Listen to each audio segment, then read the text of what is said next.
આજનું સેશનની શરૂઆત કરીશું. તમારી સાથે હું સ્લાઇડ શેર કરું છું અને આપણે મંગલાચરણથી શરૂઆત કરીએ. ઓમ અજ્ઞાનતિમિરાન્ધસ્ય જ્ઞાનાંજન શલાકયા ચક્ષુર્મિલિતમ યેન તસ્મૈ શ્રી ગુરુવે નમઃ. શ્રી ચૈતન્ય મનોભીષ્ટમ સ્થાપિતમ યેન ભૂતલે સ્વયં રૂપ કદા મહ્યમ દદાતિ સ્વપદાંતિકમ. વંદેહમ શ્રી ગુરુ શ્રીયુતાપદ કમલમ શ્રી ગુરુન વૈષ્ણવાંશ્ચ શ્રી રૂપમ સાગર જાતમ સગણ રઘુનાથાન્વિતમ તમ સજીવમ સાધ્વૈતમ સાવધૂતમ પરિજન સહિતમ કૃષ્ણ ચૈતન્ય દેવમ શ્રી રાધા કૃષ્ણ પાદાન સહગણ લલિતા શ્રી વિશાખાન્વિતાંશ્ચ. હે કૃષ્ણ કરુણા સિંધુ દીનબંધુ જગતપતે ગોપેશ ગોપિકા કાંત રાધા કાંત નમસ્તુતે. તપ્ત કાંચન ગૌરાંગી શ્રી રાધે વૃંદાવનેશ્વરી વૃષભાનુસુતે દેવી પ્रणमामि હરિપ્રિયે. વાંછા કલ્પતરુભ્યશ્ચ કૃપા સિંધુભ્યેવ ચ પતિતાનાં પાવનેભ્યો વૈષ્ણવેભ્યો નમો નમઃ. નમો વિષ્ણુપાદાય કૃષ્ણ પૃષ્ઠાય ભૂતલે શ્રીમતે ભક્તિવેદાંત સ્વામિનિતિ નામિને. નમસ્તે સરસ્વતી દેવી ગૌરવાણી પ્રચારિણે નિર્વિશેષ શૂન્યવાદી પાશ્ચાત્ય દેશ તારિણે. જય શ્રી કૃષ્ણ ચૈતન્ય પ્રભુ નિત્યાનંદ શ્રી અદ્વૈત ગદાધર શ્રીવાસાદિ ગૌર ભક્ત વૃંદ. હરે કૃષ્ણ કૃષ્ણ કૃષ્ણ હરે હરે હરે રામ રામ રામ હરે હરે. હરે કૃષ્ણ. હરે કૃષ્ણ. વેલકમ. હરે કૃષ્ણ પ્રભુજી. હરે કૃષ્ણ. ખૂબ ખૂબ હૃદયપૂર્વક નું સ્વાગત છે તમારું બધાનું. હરે કૃષ્ણ. વેલકમ. શરૂઆત કરીશું 16મો અધ્યાય દેવી તથા આસુરી પ્રકૃતિ. જેમ આપણે તમારું માઇક મ્યુટ કરી દેજો પ્લીઝ. જેનું માઇક ચાલુ હોય માઇક બંધ કરવા વિનંતી. હરે કૃષ્ણ. ભાવિન પ્રભુ વિક્રમી પ્રભુ એન્ડ્રેસ કરજો. કોસ્ટ તમને બનાવું છું જેથી બેકગ્રાઉન્ડ જોઈ શકો તમે. ઓકે, તમે કોસ્ટ છો વિક્રમી પ્રભુ, બેકગ્રાઉન્ડ જોઈ લેજો તમે. ઓકે, તો જેવી રીતના આપણે લોકો 14મો અધ્યાય ભણ્યા સત્વગુણ રજોગુણ તમોગુણ, જેનાથી આપણે ખબર પડે કે આપણે ક્યાં છીએ, બરાબર. એવી જ રીતે આ 16મો અધ્યાય છે, એમાં દેવી અને આસુરી, બરાબર, બે અલગ અલગ પ્રકૃતિના માણસોની ચર્ચા છે. હવે આસુરી એટલે એવું નહીં કે આમ કઈ દાંત બાર નીકળી ગયા હોય માથે બે શિંગડા હોય, બરાબર. આપણી આજુબાજુમાં જ આસુરી લોકો હોય નહીં ચાલુ થાય, કારણ કે નીચે નેટવર્ક જ નથી, અહીંયા નથી. મોબાઈલ થી ચાલુ કર્યું છે. લાવો જોઈએ અહીંયા કનેક્ટ કરવા દેજો, થાય તો કરી દો. થતું જ નથી. તમે 1 થી 15 અધ્યાયના નામ બોલો છો કોઈ. ચલો ત્યાં સુધીમાં હું થોડુંક નેટવર્ક નું સેટિંગ જોઈ લઉં. હરે કૃષ્ણ પ્રભુજી. હરે કૃષ્ણ માતાજી. કુરુક્ષેત્રની યુદ્ધ ભૂમિ પર સૈન્ય નિરીક્ષણ. બીજો અધ્યાય છે ગીતાનો સાર. ત્રીજો કર્મયોગ. ચોથો છે દિવ્ય જ્ઞાન. પાંચમો કૃષ્ણ ભાવના યુક્ત કર્મ. છઠ્ઠો અધ્યાય છે ધ્યાન યોગ. સાતમો અધ્યાય છે જ્ઞાન યોગ. આઠમો અધ્યાય છે અષ્ટાંગ યોગ, ભગવત પ્રાપ્તિ. 9મો અધ્યાય છે પરમ ગુહ્ય જ્ઞાન. 10મો અધ્યાય છે પરમેશ્વરની ઐશ્વર્ય.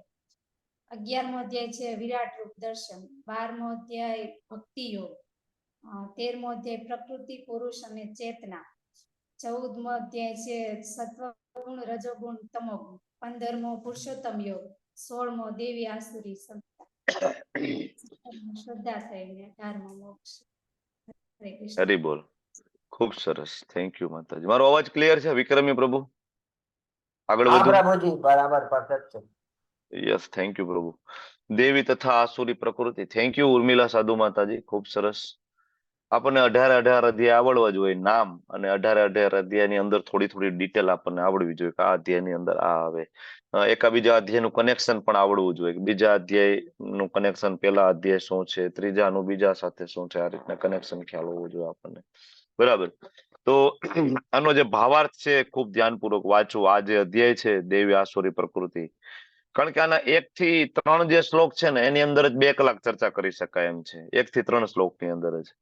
બરાબર. પણ આપણી પાસે સમય મર્યાદા હોય એટલે આપણે એટલું ડિટેલમાં ના જઈ શકીએ, પણ પ્રભુપાદે ભાવાર્થ ખૂબ સુંદર આપ્યો છે. તમે લોકો થોડો સમય કાઢીને આનો ભાવાર્થ જરૂર વાંચજો. બરાબર. તો પેલા દેવી ગુણોની વાત કરે છે અને ભગવાન થી આ શ્લોકની શરૂઆત થાય છે, અધ્યાયની શરૂઆત થાય છે. શ્રી ભગવાન ઉવાચ. પેલો જે ગુણ આપે છે અભયમ. ગઈકાલે આપણે વાત થઈ હતી, જે અધ્યાયની શરૂઆત થઈ, બરાબર, તો છેલ્લે ભગવાન એમ કીધું કે ભાઈ આ ગુહ્યતમ જ્ઞાન મેં આપ્યું છે, અત્યાર સુધી મેં ક્યારેય નથી આપ્યું ને શ્રેષ્ઠતમ જ્ઞાન આપ્યું છે. અને એ જ્ઞાન કોઈ જો અર્જિત કરી જાય તો વ્યક્તિ બુદ્ધિશાળી થઈ જાય, અને જ્ઞાન અર્જિત કરે તો એ વ્યક્તિ છે એનામાં દૈવી ગુણોનો સંચાર થાય, જેથી એ ઉપરના લોકમાં જાય અને અલ્ટિમેટલી ગોલોક વૃંદાવન ધામ તરફ પ્રયાણ કરે. બરાબર. તો એવા ગુણો વિશે અર્જુનને સ્વાભાવિક છે એ પ્રશ્ન થાય કે ભગવાન એ ગુણો કયા, દેવી અને આસુરી ગુણો. બરાબર. જે તમારો અધ્યાય 15મો સમજી જાય તેનામાં દેવી ગુણો પ્રગટ થાય અને એનું અલ્ટિમેટલી ભગવત ધામ જવાનું કન્ફર્મ થાય. પણ જેને ભગવદ્ ગીતામાં શ્રદ્ધા નથી, શાસ્ત્રોમાં શ્રદ્ધા નથી, આવા લોકોની અંદર કેવા ગુણો હોય કે જેને આસુરી ગુણ તરીકે ઓળખવામાં આવે છે. તો ભગવાન મારે એના વિશે જાણવું છે, જેથી કરીને આજના અધ્યાયની શરૂઆત થઈ ભગવાનના શ્લોક દ્વારા.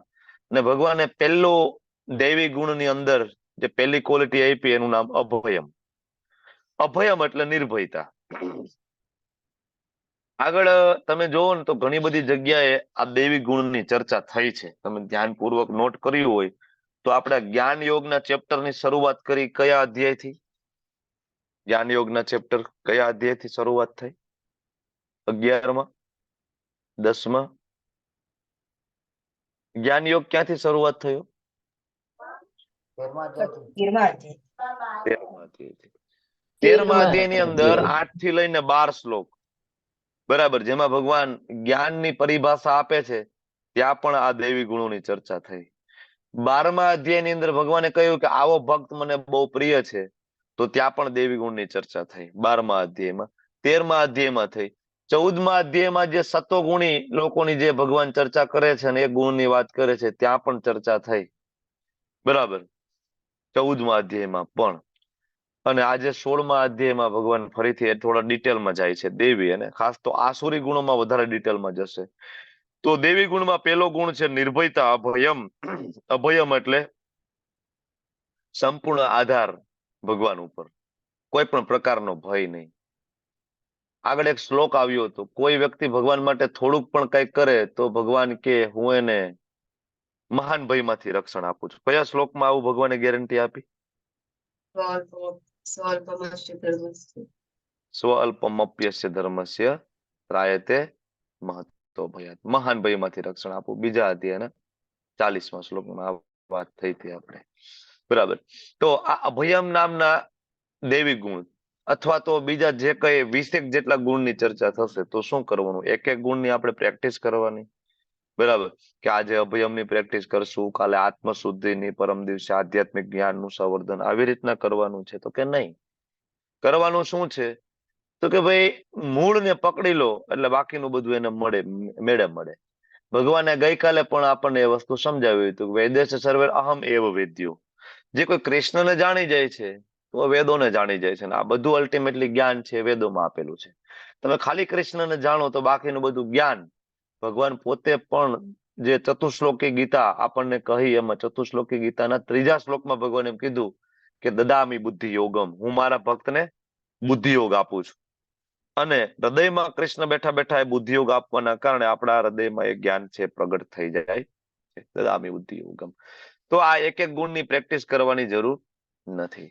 સાધના, સેવા અને સત્સંગ, આ 3 વસ્તુ બહુ મહત્વની છે. જેમ ગુરુ, સાધુ અને શાસ્ત્ર, બરાબર, એવી રીતના સાધના, સેવા અને સત્સંગ, આ 3 વસ્તુ હશે તો ધીમે ધીમે ધીમે ધીમે આ ક્વોલિટી જે છે એની મેળે આવશે. બરાબર. કારણ કે જેવી કંપની હશે, બરાબર, એ મુજબના ગુણ, સંગ એવો રંગ થશે. એટલે આમાં સત્સંગનું બહુ મહત્વ છે. બરાબર. કેવા માણસો સાથે આપણા સંબંધ છે, આખા દિવસનો સમય આપણો ક્યાં જાય છે. તમે લોકો લેવલ 2 માં આવશો એટલે તમારે સાધના ચાર્ટ, બરાબર, સાધના કાર્ડ તમારે મેન્ટેન કરવાનું થાય. તમે ભક્તિ શાસ્ત્રીમાં જેટલા પાર્ટિસિપન્ટ છે એ લોકો પોતાનો પર્સનલ સાધના કાર્ડ પણ મેન્ટેન કરતા હશે. કેટલા લોકો સાધના ચાર્ટ તમારો પર્સનલ મેન્ટેન કરો છો? એનીબડી? કોઈ પર્સનલ તમારી નોટબુકમાં મેન્ટેન કરતા હોય એવું કોઈ કરે છે? જેમ આપણે બેંકની પાસબુકમાં તો આપણી બધી ખાતાની એન્ટ્રી હોય આવક જાવકની, એવી કઈ પાસબુક ઘરે મેન્ટેન કરો છો તમારી? કે રોજના 24 કલાકમાં કયો સમય ક્યાં ઇન્વેસ્ટ થઈ રહ્યો છે સવારથી લઈને રાત સુધી? Short note.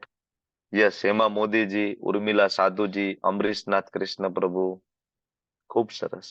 સાધના કાર્ડ, બરાબર, એ મેન્ટેન કરવો જોઈએ. એનો ફોટો પાડીને વરિષ્ઠ ભક્તો સાથે શેર કરવો જોઈએ. એમાં કઈ ખામી છે, કઈ સુધારવા જેવું છે, બરાબર, એ વારંવાર એ કરવું જોઈએ. અમે લોકો પણ કરીએ છીએ. બરાબર. સાધના ચાર્ટનો બહુ, કારણ કે સાધના જેટલી સારી થશે એટલા ગુણ એની મેળે મેળે ડેવલપ થશે. સ્પેશિયલી કઈ પ્રયત્ન કરવાની જરૂર નથી.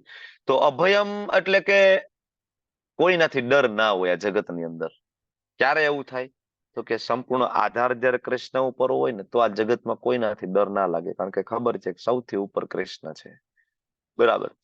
પ્રભુપાદ આ શ્લોકના ભાવાર્થમાં બહુ ક્લિયરલી લખે છે કે સંન્યાસ ત્યારે જ લેવો જોઈએ જ્યારે હૃદયમાં અભયમ નામનો ગુણ ડેવલપ થાય ને તો. બરાબર. બાકી સંન્યાસ લીધા પછી એવું થાય કે સાલું હવે તો બાળકો નથી, પત્ની નથી, બેંક બેલેન્સ નથી, મારું કોણ? બરાબર. હું વૃદ્ધાવસ્થામાં મારું કોણ ધ્યાન રાખશે? આવો જ્યારે પ્રશ્ન થાય તો એ સંન્યાસ લેવાનો કોઈ મતલબ રહેતો નથી. સંન્યાસ લઈ લે એટલે સંપૂર્ણ શરણાગતિ કૃષ્ણની થઈ જાય 100%. તો જ એ સાચો સંન્યાસી કહેવાય. એની બધી જ ઇન્દ્રિયોથી કૃષ્ણની સેવા કરે, પોતાની ઇન્દ્રિયોનું તર્પણ ના કરે, તુષ્ટિ ના કરે. આપણા ગોળિયા વૈષ્ણવ સંપ્રદાયની અંદર એવા મહાન મહાન આચાર્યો થયા કે અઠવાડિયામાં 2 વખત ખાલી ખોબામાં સમય એટલી છાશ પી અને એનું જીવન જીવી ગયા છે સનાતન ગોસ્વામી. બરાબર. આપણા ગોળિયા વૈષ્ણવ સંપ્રદાયમાં એવા એવા આચાર્યો થયા છે કે 24 કલાકની અંદર ખાલી 1 કલાક 1.5 કલાક આરામ કરતા હતા. બરાબર. અને બાકીનો 23 કલાકનો સમય છે ભગવાનની સેવામાં લગાડતા હતા. હરિદાસ ઠાકોર, બરાબર. બાકી ભક્તિ સિદ્ધાંત સરસ્વતી મહારાજ, ભક્તિ વિનોદ ઠાકોર મહારાજ, અને આપણા હિઝ ડિવાઇન ગ્રેસ એસી ભક્તિવેદાંત સ્વામી શ્રી પ્રભુપાદ પોતે. એની પોતાની જે ઊંઘ છે એ પણ એટલી જ હતી. રાત્રે 11 થી 12, 10 વાગે સુઈ જાય અને લગભગ 11:30 12 વાગે ઉઠી જાય. તો એમની જે લીલામૃત છે, પ્રભુપાદ લીલામૃત, એની અંદર આ ડિટેલિંગ આપે છે. બરાબર. જે શિષ્યો એમની સાથે રહેતા, બરાબર, એ બધા એમના વિડીયોઝ ને નોટ ને લેટર ને બધા એવિડન્સ સાથે એમાં બધું મૂકેલું છે. બરાબર. તો આ બધું ક્યારે થાય કે 100% ડિપેન્ડન્સી કોના ઉપર હોય? કૃષ્ણ ઉપર હોય. તો એ સાચો સંન્યાસ એ જ. પછી સંન્યાસ લીધા પછી આપણી ઇન્દ્રિયોને તૃપ્ત કરવી એનો મતલબ કોઈ જ નથી. બરાબર. જંગલમાં એકલા જતા હોય ને તો એ વસ્તુની ખ્યાલ હોય કે મારી સાથે કૃષ્ણ છે, મને શેનોય ડર નથી. મેં તમને એક સિરિયલ નું નામ આપ્યું હતું, અભય ચરણ. તમે લોકો ફ્રી હોય ને ત્યારે અભય ચરણ જોજો. પ્રભુપાદનું લીલાઓ છે, એમની જે કે જીવની છે એની અંદર. એમાં એક ફલ્ગુ બાબા એટલે કે પાખંડી, બરાબર, એક વ્યક્તિ પાખંડી, એને પરાસ્ત કરવા માટે ભક્તિનો ઠાકોર એમના ઘરેથી નીકળે છે. તેમના પત્ની એમ કહે છે, કારણ કે ઓલો પાખંડી હતો તાંત્રિક, મેલી વિદ્યાનો જાણકાર, એ ખૂબ શક્તિશાળી હતું. એમ કે ત્યાં બેઠા બેઠા પણ કોઈની હેલ્થ બગડી શકે, આવું કઈ પણ કરી શકતો હતો એ. અને આવું છે, બરાબર, આવી વિદ્યાઓ પણ અવેલેબલ છે. તમને બધાને ખબર છે ઘણા બધા સ્ટેટ ની અંદર આ ખૂબ આગળ પડતી આવી વિદ્યાઓ થતી હોય છે. ખાસ તો અમાવસની રાત્રિએ, દિવાળીએ આ બધી વિદ્યાઓ છે એને પોષણ મળે એ મુજબના બધા ઉપચારો કરવામાં આવતા હોય છે. તો ભક્તિનો ઠાકોર ઘરમાંથી નીકળ્યા તો એમના પત્ની પૂછે છે કે એકલા જાશો તમે? ભક્તિનો ઠાકોરના ખંભે શ્રીમદ ભાગવતમ હતું. ભક્તિનો ઠાકોર કે છે એકલો ક્યાં જાઉં છું, મારી સાથે ભગવાન તો છે. સ્વયં ભાગવતજી લઈને જતા હતા. એ સાક્ષાત ભગવાન છે મારી સાથે. કારણ કે કળિયુગમાં ભગવાન 2 સ્વરૂપે આપણી વચ્ચે ઉપસ્થિત થાય છે. એક તો શ્રી વિગ્રહ સ્વરૂપે જે મંદિરમાં હોય, અને એક ગ્રંથ ભાગવત તરીકે. બરાબર. શ્રીમદ ભાગવત મહાપુરાણ. તમારી ઘરે જો ભાગવત મહાપુરાણ હોય તો સમજો કે સાક્ષાત શ્રી કૃષ્ણ છે, સાક્ષાત. બરાબર. તો આવી રીતના ભગવાન ઉપર સંપૂર્ણ વિશ્વાસ હોય તો આ અભયમ નામનો ગુણ ડેવલપ થાય. બીજો ગુણ આવે છે આત્મશુદ્ધિ, સત્વ સંશુદ્ધિ, આત્મશુદ્ધિ, ચેતના શુદ્ધિ, જે કઈ કયું હોય. કઈ રીતના ચેતનાની શુદ્ધિ થાય, આત્માની શુદ્ધિ થાય? કેવી રીતના? બજારમાં કોઈ સાબુ મળે છે? બરાબર, નિરમા સાબુ લઈ આવો ને ઘસીને 2 વખત નાઈ લ્યો એટલે ચેતના શુદ્ધિ થઈ જાય? કઈ રીતના થાય આત્મશુદ્ધિ? ફરીથી મૂળ મુદ્દો એ જ આવે. એટલે મેં તમને આ બધા ગુણોની શરૂઆતમાં એક જ વસ્તુ સમજાવી કે જ્યાં તમારી સાથે સાધના, સેવા અને સત્સંગ આ 3 વસ્તુ હશે, બરાબર, સાધના ગુરુ મહારાજના ગાઈડન્સ પ્રમાણે, સેવા પૂર્ણ પુરુષોત્તમ ભગવાન શ્રી કૃષ્ણ અને એમના ભક્તોની, અને સત્સંગ, બરાબર, એ પરંપરામાં આવનારા આચાર્ય અને એમના શિષ્યો અને પરમ વૈષ્ણવોની. તો આ સાધના, સેવા અને સત્સંગ આ 3 વસ્તુ હશે તો આ બધે જ ગુણો એની મેળે આવશે. સત્વ સંત સુધી આવે કઈ રીતના? બરાબર. તો કે ભાઈ નીતિ નિયમોનું પાલન કરીએ, ભોગ લગાડીએ, બરાબર, પ્રસાદ જ જમીએ, જપ કરીએ, માળા બરાબર કરીએ, તો ધીમે ધીમે ધીમે ચેતનાની શુદ્ધિ થાય. ચેતો દર્પણ માર્જનમ, બરાબર. શિક્ષા અષ્ટકમ નો પેલો શ્લોક તમને બધાને આવડતું હશે, બરાબર ને? ચેતો દર્પણ માર્જનમ કઈ રીતના થાય? તો કે ધીમે ધીમે જેમ જેમ ભગવાન કૃષ્ણનું નામ લેતા જાય ને હરે કૃષ્ણ મહામંત્ર જપ કરીશું તો પ્યુરિટી આવશે એક સમયે. અને જેવી પ્યુરિટી આવશે ને તો પ્યુરિટી ઇઝ ફોર્સ. નામાનિષ્ઠા પ્રભુ સમજાવે છે, પ્યુરિટી ઇઝ ફોર્સ. શુદ્ધતા છે ને એમાં ખૂબ શક્તિ છે. મોટા મોટા સંતો મહંતો આપણને એમ થાય કે 1 કલાક સુતા હોય 23 કલાક કામ કરી શકે, તો કેવી રીતના શક્ય બને છે? બરાબર. કારણ કે જે પ્યોરિટી જે છે ને, શુદ્ધતા, એ શક્તિ છે, તાકાત છે, બ્રહ્મચર્યની તાકાત છે, ચેતનાની શુદ્ધિની જે તાકાત છે. બાકી તમે લોકો ટ્રાય કરો, આપણે કદાચ આપણા ઘરમાં લગ્ન પ્રસંગ હોય ને 2 દિવસ આપણે કદાચ 2-4 કલાક ઊંઘ ઓછી થઈ હોય ને તો લગ્ન પૂરા થાય 2 દિવસ આપણે ઘરની બહાર ના નીકળીએ, બરાબર, એટલે આપણને થાક લાગે, બરાબર, આપણે ઊંઘ પૂરી ના થાય. મંગલા આરતીમાં સવારે ઉઠવું હોય ને શરૂઆતમાં જે પ્રેક્ટિસ ના હોય, નવા નવા ઉઠતા હોય, બરાબર, 3:30-4 વાગે ઉઠી તો આખો દિવસ શરૂઆતમાં ઊંઘ આવે. એમ થાય કે આજ ઊંઘ પૂરી નથી થઈ, આજ ઊંઘ પૂરી નથી થઈ, આજ ઊંઘ પૂરી નથી થઈ, એવું થાય. 4:30 વાગે ઉઠતા હોય, 4 વાગે ઉઠતા હોય તો એવું થાય આપણને. કારણ કે આપણામાં જે પ્યોરિટી નથી ને, એટલે જે દિવસે પ્યોરિટી આવશે ને તે દિવસે 4:30 વાગ્યાનો એલાર્મ નહીં મૂકવો પડે, 4 વાગનો આપણે એલાર્મ નહીં મૂકવો પડે. એની મેળે નીંદર ઉડી જશે. એની મેળે એવું થશે કે ક્યાં સુધી સૂતો રહું, ખોટો સમય મારો વેસ્ટ થાય છે સુવામાં, બરાબર. એટલે પ્યુરિટી ઇઝ ફોર્સ. એક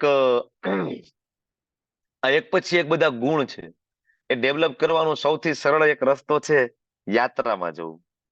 જયારે તમે ભક્તો સાથે યાત્રામાં જાઓ ને ત્યારે આમાંના ઘણા બધા ગુણ છે આપણામાં, એની મેળે મેળે ક્યારે આવી જાય આપણે ખબર ના પડે.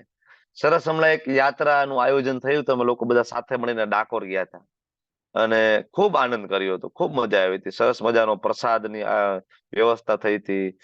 ભક્ત બોડાણાજીનું નાટક ભજવ્યું હતું અમે લોકોએ બધા સાથે મળીને. બરાબર, મોડી રાત સુધી પ્રેક્ટિસ કરી, વહેલી સવારે ઉઠીને મંગલા આરતી કરી, ગુરુ પૂજા કરી, ભક્ત બોડાણાજીનું નાટક, પછી સુંદર મજાનું કીર્તન, પ્રસાદ, અને પછી આગળ સ્નાન, બરાબર, સ્નાન કરવા ગયા અને છેક સાંજે છૂટા પડ્યા.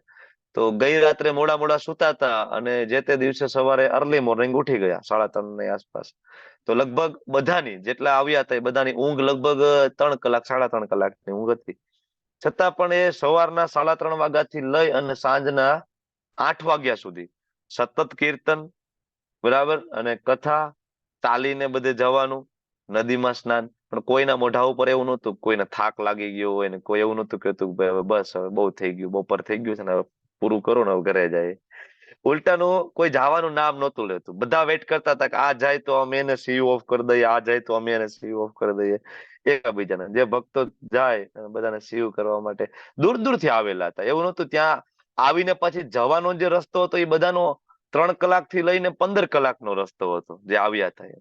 ઘણા બધાને સેલ્ફ ડ્રાઈવ કરીને જવાનું હતું, ઘણા બધાને બસમાં જવાનું હતું, કોઈને કઈ ચિંતા જ નહોતી. એ થઈ જશે, પેલા ભક્તોને બધાને ગુડ બાય વ્યવસ્થિત રીતના કહી દઈએ ને થઈ જશે. ક્યાંથી આ શક્તિ આવે? ક્યાંથી? Purity is force. જેવી ચેતનાની શુદ્ધિ થાય, જેવું હરે કૃષ્ણ મહામંત્રનો તમે જપ કરવા માંડો ને તમારી અંદર આ ઓટોમેટિક આ વસ્તુ આવશે, તમને પોતાનો અનુભવ થશે. એવી જ સરસ મજાની યાત્રાનું આપણે આયોજન હમણાં મે મહિનાના એન્ડમાં આપણું જે મંદિર છે મેંગલુરુ, ત્યાંની અમે લોકો આયોજન કરી રહ્યા છીએ. બધા ભક્તો સાથે મળીને મેંગલોર જવાનો વિચાર કરીએ છીએ. તમે લોકો પણ એમાં સહભાગી થાજો. ખૂબ આનંદ થશે, ખૂબ કથા કીર્તન પ્રસાદ અને ખૂબ મજા આવશે. અને મંદિરનું લોકેશન પણ એટલું સુંદર છે ને, સમુદ્ર કિનારે. તમને એવું લાગે કે કોઈ બરાબર આપણે સમુદ્ર કિનારે ફરવા ગયા હોય, બાજુમાં નજીકમાં બીચ છે સરસ મજાનો, અને એકદમ હરિયાળી, ગ્રીનરી એટલી બધી, બરાબર, ખૂબ આનંદ આવે. તો યાત્રામાં જઈએ ને તો આપને ખબર પડે કે કોણ કેટલી છે. આ તો શું છે કે ભાઈ આપણે આ જે છે ને સંઘ અને સંપર્ક એ બે વસ્તુ જુદી જુદી. આપણો અત્યારે સંપર્ક છે, બરાબર, કે તો હું તમને ફોન કરી શકું, તમે મને ઝૂમમાં જોઈ શકો, હું તમને એમ કહું માળા કરજો, હું એમ કહું તમને કે હું કરું છું. પણ જયારે રૂબરૂ મળીએ ને ત્યારે ખરેખર આપને ખબર પડે કે કેવી રીતના બીજા ભક્તો મેનેજ કરી શકે છે. આપણા કરતા સિનિયર ડિવોટી ત્યાં હોય તો આપને ખબર પડે કે માળા કેવી રીતના કરે છે, એક જગ્યાએ બેસીને કરે છે, કેવી રીતના કરે છે, ભગવાનની સેવા કેમ કરે છે. તો એકવાર સંગ થાય ને તો આપણને રિયાલિટી બધી ખબર પડે. બહુ જરૂરી છે. અને આ થાય તો આત્મશુદ્ધિ છે ધીમે ધીમે તરત થઈ જાય છે. જેવા યાત્રામાંથી આવો ને, કેટલાય બધા અહીંયા એવા ભક્તો છે માયાપુર યાત્રામાં આવ્યા હતા, અને માયાપુર યાત્રામાંથી ઘરે પહોંચ્યાનું જીવન પરિવર્તન થયું. કેટલાય બધા છે. ઘણા બધાના વ્યસન છૂટી ગયા, તમોગુણની ખોરાક છૂટી ગયો, બરાબર, ઘણું બધું તમોગુણી અમુક કુટેવો છૂટી ગઈ, બરાબર, માયાપુર. કારણ કે ભક્તોનો સંગ થાય ને એટલે મિરેકલ થાય આપણી સાથે. એના પછી આવે આધ્યાત્મિક જ્ઞાનનું સંવર્ધન, જે આપણે બધા કરી રહ્યા છીએ. તમે ને હું રોજ સવારે ઉઠીને 8 થી 10, બરાબર, આ શું કરીએ છીએ? આધ્યાત્મિક જ્ઞાનનું સંવર્ધન. દૈવી ગુણ કીધો છે. તમે લોકો આજે જુઓ, આપણે જયારે આ ક્લાસની શરૂઆત કરી તો લગભગ પાર્ટિસિપન્ટની સંખ્યા 120 સુધી હતી. પછી 108 110 તો કોન્સ્ટન્ટ હતી. અને હમણાં છેલ્લા 2-3 દિવસથી પાર્ટિસિપન્ટ તમે જુઓ તો 80 90, આજે 92 છે, બરાબર. ધીમે ધીમે પાર્ટિસિપન્ટની સંખ્યા ઘટે, કારણ કે જેમ જેમ 18મો અધ્યાય આવે ને એટલે ઓલું જે ઉત્સાહ, બરાબર, એ ઓછો થાય. દ્રઢ નિશ્ચય હોય ધીમે ધીમે ઓછો થાય, બરાબર. અને ધીમે ધીમે છેલ્લે ખરેખર આ જે અધ્યાય આવે, 15મો અધ્યાય, 16મો, 17મો, બરાબર, ખરેખર જે પ્રેક્ટિકલ ચેપ્ટર 17મું આવે ત્યારે લોકો હાજર નથી હોતા. પછી એના પ્રશ્ન હોય કે દાન કરીએ તો સારું કહેવાય ને માનવ સેવાય જ બધું બરાબર. પણ 17મો અધ્યાય સમજીને ત્યાં સુધી એને ખબર નથી પડતી દાનના 3 પ્રકાર હોય છે.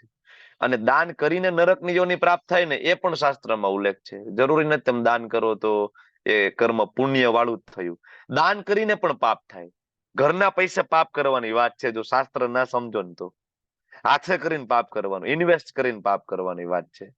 એટલે બહુ સમજવાનું, પણ એટલું ધીરજ નથી હોતી, બરાબર. તો આધ્યાત્મિક જ્ઞાનનું સંવર્ધન બહુ મહત્વની વસ્તુ. એના પછી આવે દાન. દાન એટલે બધાને એક સરખું કરવાનું. 4 આશ્રમ અને 4 વર્ણ ભગવાન આપ્યા, બ્રાહ્મણ, ક્ષત્રિય, વૈશ્ય અને શુદ્ર. અને 4 આશ્રમ, બ્રહ્મચાર્ય આશ્રમ, ગૃહસ્થ આશ્રમ, વાનપ્રસ્થ અને સંન્યાસ આશ્રમ. એમાં જે ગૃહસ્થ આશ્રમ છે ને એને દાન કરવું જોઈએ. તો લગભગ આપણે ક્લાસ એટેન્ડ કરનારા બધા ગૃહસ્થી છીએ. કોઈક નાના હોય તો એ બ્રહ્મચર્ય આશ્રમમાં હોય.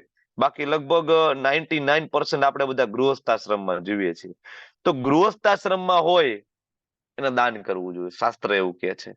કારણ કે બ્રહ્મચર્ય આશ્રમમાં હોય, તમે આપણા મંદિરમાં ઇસ્કોન મેંગલુરુ જાઓ તો લગભગ 12 થી 15 બ્રહ્મચારીઓ છે, બરાબર. 16 વર્ષ, 18 વર્ષ, 20 વર્ષના બાળકો છે, જે આપણા આશ્રમમાં મંદિરમાં રહી અને વૈદિક શાસ્ત્રોનો અભ્યાસ કરે છે, ભગવાનની સેવા કરે છે. પોતાનું એજ્યુકેશન એ પણ પેરેલલ ચાલુ હોય છે. એવું નથી પોતાનું ભૌતિક એજ્યુકેશન છોડી દીધું, એ પણ પેરેલલ ચાલુ હોય છે. પણ બ્રહ્મચર્ય જીવન જીવતા હોય છે, બરાબર.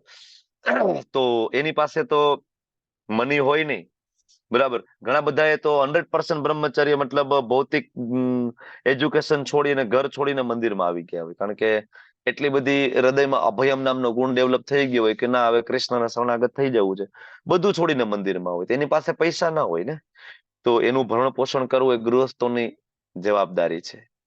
પછી વાનપ્રસ્થ જે લોકોએ લીધું એની પાસે પણ હાથમાં પૈસા ના હોય. ને સંન્યાસીઓ તો સંસાર છોડી દીધો, પૈસા છોડી દીધા, બધું છોડી દીધું, એની પાસે પણ પૈસા ન હોય.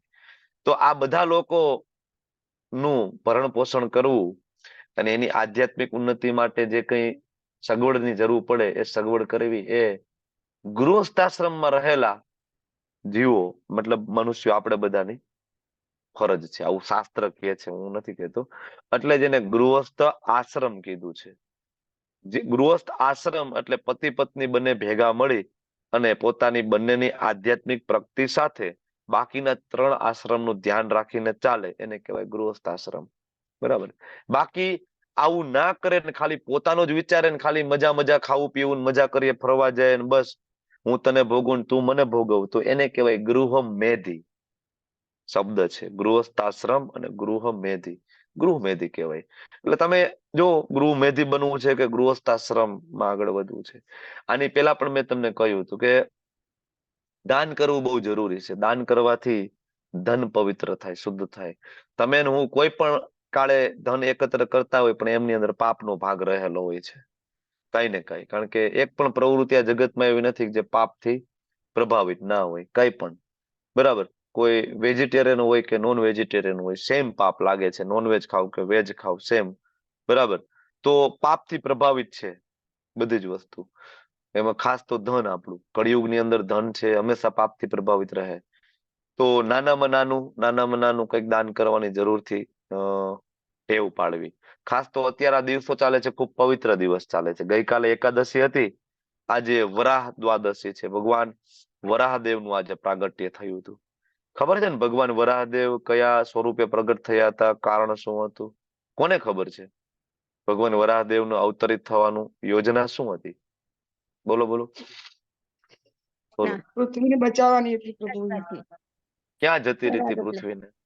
રસાતલમાં, પાતાળમાં જતી રહી હતી. સમુદ્રના છેક નીચે તળિયામાં ઓકે. પાતાળમાં સાગરમાં હરે નીચે કૃષ્ણ. રસાતળમાં ડૂબી ગઈ હતી. એને કાઢવા માટે સ્વયં ભગવાન પ્રગટ થયા. કયા સ્વરૂપે? કયા સ્વરૂપે હતા? વરા હતા. હા, શુકર. ડુક્કર. શુકરના સ્વરૂપે. આપણે આજુબાજુમાં જે ઓલા ભૂંડ જોઈએ ને, એ ભૂંડ અને આ શુકરમાં ફેર છે. શુકરના 2 મોટા દાંત હોય બારે, બરાબર, અને જંગલી હોય. એ માણસને મારી નાખે. મોટા મોટા અમુક ખેતરો હોય ને, જંગલી શુકર કહેવાય. મોટા મોટા ખેતરો, એમાં એ જોવા મળે છે. એ શુકર જો ખેતરમાં ઘૂસી ગયું તો જે ખેડૂ હોય એને ખબર છે, ખેડૂ જે હળ હાકે ને એવી રીતના દાંત ભરાવીને આખું ખેતર ખેડી નાખે. સવારે આવીને જોવે ને તો બધા બીજ બહાર કાઢી નાખે. શુક્ર એટલું શક્તિશાળી હોય, દાંત ભરાવી અને આખું ખેતર ઉખેડી શકે એ. બરાબર. અને કોઈ માણસની પાછળ પડે તો એ માણસને મારી નાખે. બહુ હિંસક હોય એ. એટલે પેલાના જમાનામાં તમને ખબર છે ને, અર્જુનજીએ જે ડુક્કરને મારી નાખ્યું હતું, સામે શિવજી પ્રગટ થયા હતા, એ કથા આપણે લીધી હતી, એની વાત હતી. એ જંગલી શુકર. બરાબર. તો ભગવાન એ શુકર સ્વરૂપે પ્રગટ થયા હતા. બરાબર. કારણ કે શુકરના દાંત બહુ મજબૂત હોય, એ જમીનમાંથી ગમે એ વસ્તુ ખોદીને બહાર કાઢી શકે. તો આ પૃથ્વી નીચે ડૂબી ગઈ હતી, એને પણ ફરીથી રસાતળમાંથી ખોદીને બહાર કાઢવાની હતી, 2 દાંત ઉપર રાખી. વિચાર કરો, ડૂબાડનાર કોણ હતો એ ભાઈ? હિરણ્યાક્ષ. હિરણ્યાક્ષ. હિરણ્યકશિપુનો મોટો ભાઈ હિરણ્યાક્ષ. તો વિચાર કરો કે હિરણ્યાક્ષ કેવડો હશે કે આખી પૃથ્વીને લઈને ડૂબાડી દીધી. આખી પૃથ્વી લઈને સમુદ્રમાં ડૂબાડી દીધી. ઘણા બધાને આમાં બહુ ડાઉટ હોય કે સમુદ્ર તો પૃથ્વી ઉપર જ છે, પૃથ્વીને ડૂબાડી કેમ? સમુદ્ર છે પૃથ્વી ઉપર જ છે, તો એ સમુદ્રમાં પૃથ્વીને કેમ કોઈ ડૂબાડી શકે? આવો ડાઉટ હોય ઘણા બધાને. પણ એને ખબર નથી કે આપણે વાત કરીએ 3 છીએ. ભાગનું તો પાણી છે, એટલે પાણીમાં ઊંડે ડુબાડી જ દે ને. 3 ભાગનું તો પાણી ના છે. ડૂબે ને માતાજી. એ 3 ભાગનું પાણી છે એ પૃથ્વી ઉપર જ છે કે બહાર છે? કર્ણોદક સાગરમાં પ્રભુજી.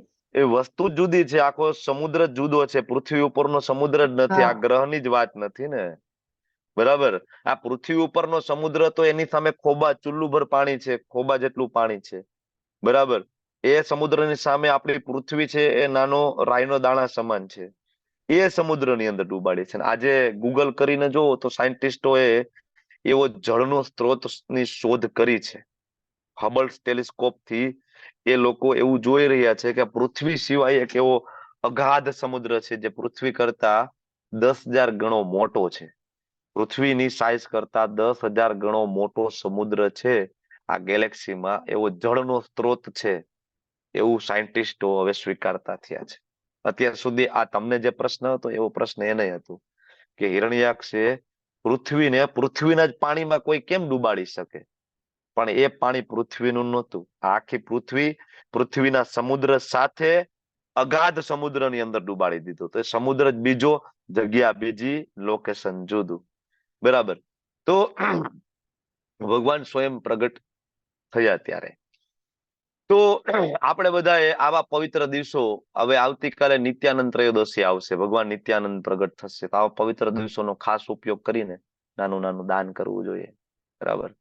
એના પછી જે આવે છે આત્મસંયમ, ઇન્દ્રિયો ઉપર કંટ્રોલ રાખવો જોઈએ. આત્મસંયમ આપણે તો કંટ્રોલ બિલકુલ નથી રહેતો. બરાબર. પ્રભુપાદ ખાસ તો જાતીય જીવનમાં સંયમ રાખવો જોઈએ એવું તાત્પર્યમાં લખે છે. લગ્ન થાય જાતીય જીવન ઉપર પણ થોડો કંટ્રોલ રાખવો જોઈએ.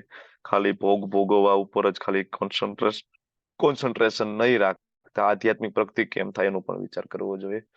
બરાબર. બીજું, આપણી જીહવા ઉપર કંટ્રોલ રાખવો જોઈએ, જેનો આપણને બિલકુલ નથી. ગમે એટલા બીમાર પડ્યા હોય, માણસોને ડાયાબિટીસ થાય તો એ લાડવા ખાવા હોય. બરાબર. જોઈએ છે રિપોર્ટ કરાવે પછી 300 ડાયાબિટીસ આવે, 400 આવે, 500 આવે. કૃષ્ણ ભાવનામૃતમાં જે લોકો આવે એને જીવા ઉપર ધીમે ધીમે કંટ્રોલ થઈ જાય. ડોક્ટરો ગમે એટલા કઈ કઈ થાકી જાય ને કે ગુટખા ના ખવાય, પાન ના ખવાય, માવા ના ખવાય, પણ કોઈ કૃષ્ણ ભક્ત બની જાય ને તમારે શીખડાવવું ના પડે કે આ ગુટખા, પાન, માવા, દારૂ ના પીવાય, બંધ કરી દે એની મેળે મેળે. જીવા ઉપર કંટ્રોલ આવે. એના પછી આવે આધ્યાત્મિક જ્ઞાનનું સંવર્ધન, દાન, આત્મસંયમ, ને પછી આવે યજ્ઞ પરાયણતા. યજ્ઞ ગૃહસ્થો માટે યજ્ઞ. બાકીના 3 આશ્રમ પાસે ધન નથી, યજ્ઞ કરવા માટે ધન બહુ જોઈએ. બરાબર. તો ધનમાં ખાસ તો જે યજ્ઞની વાત અહીં કરી છે એ અલગ અલગ યુગના સંદર્ભમાં વાત કરીએ તો તમે વિચાર કરો કે આ યજ્ઞ સ્વાહા વાળો યજ્ઞ છે તો કળિયુગનો યુગ ધર્મ નથી, ત્રેતા યુગનો યુગ ધર્મ હતો. બરાબર. સ્વાહા. હવે આજે કળિયુગની અંદર કોઈ પણ યજ્ઞ છે એ મનોવાંછિત ફળ આપી શકતું નથી. અને આનો અનુભવ ઘણા બધા યજ્ઞ કરીને કર્યો પણ હશે. મનોવાંછિત ફળ તમને યજ્ઞ ના આપી શકે. ઇવન તમે બ્રાહ્મણને પૂછો તો બ્રાહ્મણ પણ તમને સેમ વસ્તુ કહેશે, કર્મકાંડી બ્રાહ્મણ. કારણ કે યજ્ઞ કરવા માટે જે મિનિમમ રિક્વાયરમેન્ટ છે ને એ અત્યારે પૂરી નથી થાય એમ. યજ્ઞ કરવાની મિનિમમ રિક્વાયરમેન્ટ તો શુદ્ધ બ્રાહ્મણ જોઈએ પહેલું. કે જે બ્રાહ્મણ કેવો કે રાત્રે 3 વાગે ઉઠીને પોતાની સાધના, જોરદાર સાધના હોય, એક જગ્યાએ બેસીને જપ કરતો હોય, આભ્યંતર સૂચિ બાહ્ય સૂચિનું ખૂબ ધ્યાન રાખતો હોય, બ્રહ્મચર્યનું પાલન કરતો હોય. બરાબર. એવો જે બ્રાહ્મણ છે એ પોતાની સાધના એટલી સ્ટ્રોંગ સાધના હોય કે જ્યારે એ હવન કુંડની સામે બેહે ને જ્યારે યજ્ઞ કુંડની અંદર આહુતિઓ આપવાનું ચાલુ કરે તો સાક્ષાત એની સામે સૂક્ષ્મ સ્વરૂપે અગ્નિદેવ અથવા જે દેવી દેવતાઓનું આહવાન થાય એ પ્રગટ થાય બ્રાહ્મણની સામે. બરાબર. બ્રાહ્મણ એને જ કહેવાય. બ્રાહ્મણની વ્યાખ્યા શું છે? બ્રહ્મ જાનાતિ બ્રાહ્મણ. બરાબર. બ્રાહ્મણ કોને કહેવાય? જે બ્રહ્મને જાણે છે, જે પરમ બ્રહ્મને જાણે છે, આહવાન કરી શકે પોતાની સાધનાના બળે. તો એ દેવી દેવતાઓને આહવાન કરે, દેવી દેવતાઓ સૂક્ષ્મ સ્વરૂપે પ્રગટ થાય. તો મંત્રો ભણીને બ્રાહ્મણ એમને વિનંતી કરે કે મારા યજમાનની અંદર કોઈ સાધના નથી કે એનામાં કોઈ શુદ્ધતા નથી, પણ મારામાં તો છે ને. મેં તો સાધના કરી છે સવારે વહેલા ઉઠીને, તમને ખ્યાલ છે. તો એ મારી સાધનાનું ફળ તમે મારા યજમાનને આપો. બરાબર. બ્રાહ્મણ છે એ કેવા હોય? પરોપકારી હોય. પોતાને સાધનાનું ફળ એ હંમેશા બીજાને આપે. બ્રાહ્મણ એને કહેવાય. બ્રાહ્મણ છે આ સમાજનું હેડ છે. એની પાસે રહેલું જ્ઞાન, એની પાસે રહેલી સાધના, એની પાસે રહેલી ભક્તિ હંમેશા બીજા માટે હોય. એના માટે ન હોય, બીજા માટે હોય. બરાબર. એ જે કઈ સવારમાં ઉઠીને તપ કરે હંમેશા બીજા માટે, પરોપકારથી બ્રાહ્મણ કહેવાય. બ્રાહ્મણના ગુણો પણ આવશે 18મા અધ્યાયમાં. સમો દમસ તપસ્સોચમ શાંતિમ આર્જવમ ચ. બરાબર. જ્ઞાન વિજ્ઞાનમ આસ્તિક્યમ બ્રહ્મ કર્મ સ્વભાવજા. કે બ્રાહ્મણનો સ્વભાવ કેવો હોય એને સાચા બ્રાહ્મણ કહેવાય. ઘણા બધા અમારા વહાલા ભૂદેવો છે આપણા ક્લાસમાં. તો જન્મથી તો તમે ભૂદેવ થયા અને એ ખૂબ સૌભાગ્યની વાત છે. કારણ કે બ્રાહ્મણ પરિવારમાં જન્મ લેવો એ પણ કોઈ નાની વાત નથી. પણ બ્રાહ્મણ પરિવારમાં જન્મ લઈને ખરેખર બ્રાહ્મણ બનજો એવું શાસ્ત્ર આપણને કહે છે. અને પ્રભુપાદની ખૂબ ઈચ્છા હતી કે બ્રાહ્મણ ક્વોલિટીઝ ડેવલપ થાય ફરીથી. કારણ કે હેડ વગરની સોસાયટી કેવી? વિચાર કરો. એન્જિન વગરની ટ્રેન દોડી રહી છે અત્યારે પાટા ઉપર. બધી આગળ એન્જિન નથી, એટલે જ્યાં દોડવું હોય ત્યાં દોડી શકે. આવી રીતના અત્યારે ચાલે છે. બ્રાહ્મણ છે એન્જિન છે, આખા સમાજને સાચો રસ્તો બતાવી શકે. તો આવા બ્રાહ્મણો નથી અત્યારે. અને જે આવા બ્રાહ્મણો છે એ જનરલી કર્મકાંડ કરતા નથી. એને એ વસ્તુ માટે સમય નથી. બીજું, બ્રાહ્મણનું ઉચ્ચારણ એકદમ શુદ્ધ હોવું જોઈએ. ઉચ્ચારણમાં જરાક પણ આગુ પાછું થાય એટલે એ વેદ મંત્રોનું ફળ બદલી જાય. તમને બધાને ખબર છે કુંભકર્ણ, રાવણ આ બધા 10,000 વર્ષની તપશ્ચર્યા કરી અને બ્રહ્માજીને પ્રસન્ન કર્યા. અને કુંભકર્ણે માગ્યું હતું ઇન્દ્રાસન, કે ભાઈ મને ઇન્દ્રાસન મળવું જોઈએ. પણ એ જ સમયે સરસ્વતી માતા બિરાજમાન થયા કુંભકર્ણની જીવા ઉપર અને ઇન્દ્રાસનની જગ્યાએ બોલી ગયા નિંદ્રાસન. બરાબર, કુંભકર્ણ કે ભાઈ નિંદ્રાસન. ખાલી ઈ અને ની આટલો જ ફેર છે મંત્રની અંદર. બરાબર. અને તરત જ બ્રહ્માજીએ કીધું તથાસ્તુ, કાર્યક્રમ પૂરો, નિંદ્રાસન. કન્ટિન્યુઅસ સૂતું રહેવાનું. પછી ડિસ્કાઉન્ટ આવ્યું, ભાઈ 6 મહિના જાગે ને 6 મહિના સુવે. બરાબર. તો આ વૈદિક મંત્રોચ્ચારનું ફળ છે. એટલે કળિયુગની અંદર વૈદિક મંત્રોચ્ચારની માળા નથી થતી, કારણ કે આપણને શુદ્ધ આચરણ, એનું ઉચ્ચારણ આવડતું નથી. બરાબર. એટલે મંત્રોની માળા ન થાય. આજકાલ તો ઘણા બધા મંત્રોની માળા હોય. ધારો કે ગાયત્રી મંત્ર ઘણા બધા ટેપની અંદર પ્લે કરતા હોય ઘરે મોટા અવાજે. બરાબર. શિવજીનો મહામૃત્યુંજય મંત્રની ઘણા માળા કરતા હોય અને ઘરે ટેપમાં પણ મોટા લાઉડ સ્પીકરમાં પ્લે કરીને રાખતા હોય. ના રાખી શકાય, વૈદિક મર્યાદાની વિરુદ્ધ છે. કારણ કે વૈદિક મંત્રોચ્ચાર છે એ બીજાને બાજુવાળાને ના સંભળાય, ઇવન પોતાના હોઠ પણ ના ફફડે ને એ રીતના એ મંત્ર બોલવાના હોય છે. અને એ વૈદિક મંત્ર બોલવા માટેની લાયકાત વેદની અંદર આપેલી છે. કોણ બોલી શકે? બરાબર. ગાયત્રી મંત્ર કોણ બોલી શકે? જેનો ઉપનયન સંસ્કાર થયો હોય એ પુરુષ બોલી શકે, બાકી પુરુષ પણ ના બોલી શકે અને સ્ત્રી પણ ના બોલી શકે. બરાબર. તો એમાં બહુ બધા નિયમો છે. આવા બ્રાહ્મણો મળવા બહુ મુશ્કેલ છે, શુદ્ધ ઉચ્ચારણ વાળા, શુદ્ધ ચરિત્ર વાળા. પછી એ હવન કરી એમાં જે સમિધ નાખવાનું થાય ને એ પણ એકદમ ચોખ્ખું હોવું જોઈએ. ગાયનું દૂધ, ગાયનું ઘી. બ્રાહ્મણ તમને કહેશે હવન કરવા માટે કે ભાઈ ગાયનું ઘી લાવો. આપણે અમૂલની કોથળી લઈ આવી 800 રૂપિયા કિલો વાળી. બરાબર. ક્યારેક ટ્રાય કરજો, ઘરની ગાય જેની ઘરે હોય ટ્રાય કરજો કે 1 કિલો ઘી બનાવવા માટે કેટલું દૂધની જરૂર પડે. બરાબર. અને એટલું દૂધ તમે બાળીને 1 કિલો ઘી બને તો ઓલમોસ્ટ ની રો કોસ્ટ કેટલી આવે? રો એટલે તમારા ઘરમાં પડતર થાય કેટલી? બરાબર. તમે થોડી ટ્રાય કરી જોજો. બરાબર. ગાયનું ઘી છે એ ખરેખર વૈદિક પદ્ધતિથી તમે બનાવો તો 1 કિલો ઘી છે 1500-1600 રૂપિયાની નીચે તમને ઘરમાં પડે જ નહીં. ઇમ્પોસિબલ. કારણ કે એનું રો દૂધ જ એટલું વપરાય. એની અંદર જે ખરેખર જે દૂધ વપરાય એ દૂધની ઓલમોસ્ટ કોસ્ટ ને ગણો ને તમે, તો એ દૂધની કોસ્ટ અને એ જે ધીમા તાપે ઉકાળવું, આ બધી પ્રોસેસ એ બધું કરો એટલે 1500-1700 રૂપિયામાં તમને ઘરમાં 1 કિલો ઘી પડે. બરાબર. પછી પેકેજિંગ કરીને વેચવા જાવ તો 2000 ની આસપાસ ઘી વેચાતું હોય છે. ઘણી વાર આપણને મોંઘું લાગે, પણ એ મોંઘું નથી. કારણ કે આ પ્રોસેસ મેં મારી નજર સામે જોઈને એટલે મને ખબર છે. મારી સામે જ દૂધ દોઈ, મારી સામે જ કેન ભરીને, અમારી સામે જ, કારણ કે અમારી એટેચ ગૌશાળા છે અહીંયા, ગીર ગાયની ગૌશાળા છે અમારી પાસે. એટલે અમે રોજ જોઈએ છીએ કે કેટલું રો દૂધ આની અંદર જોઈએ.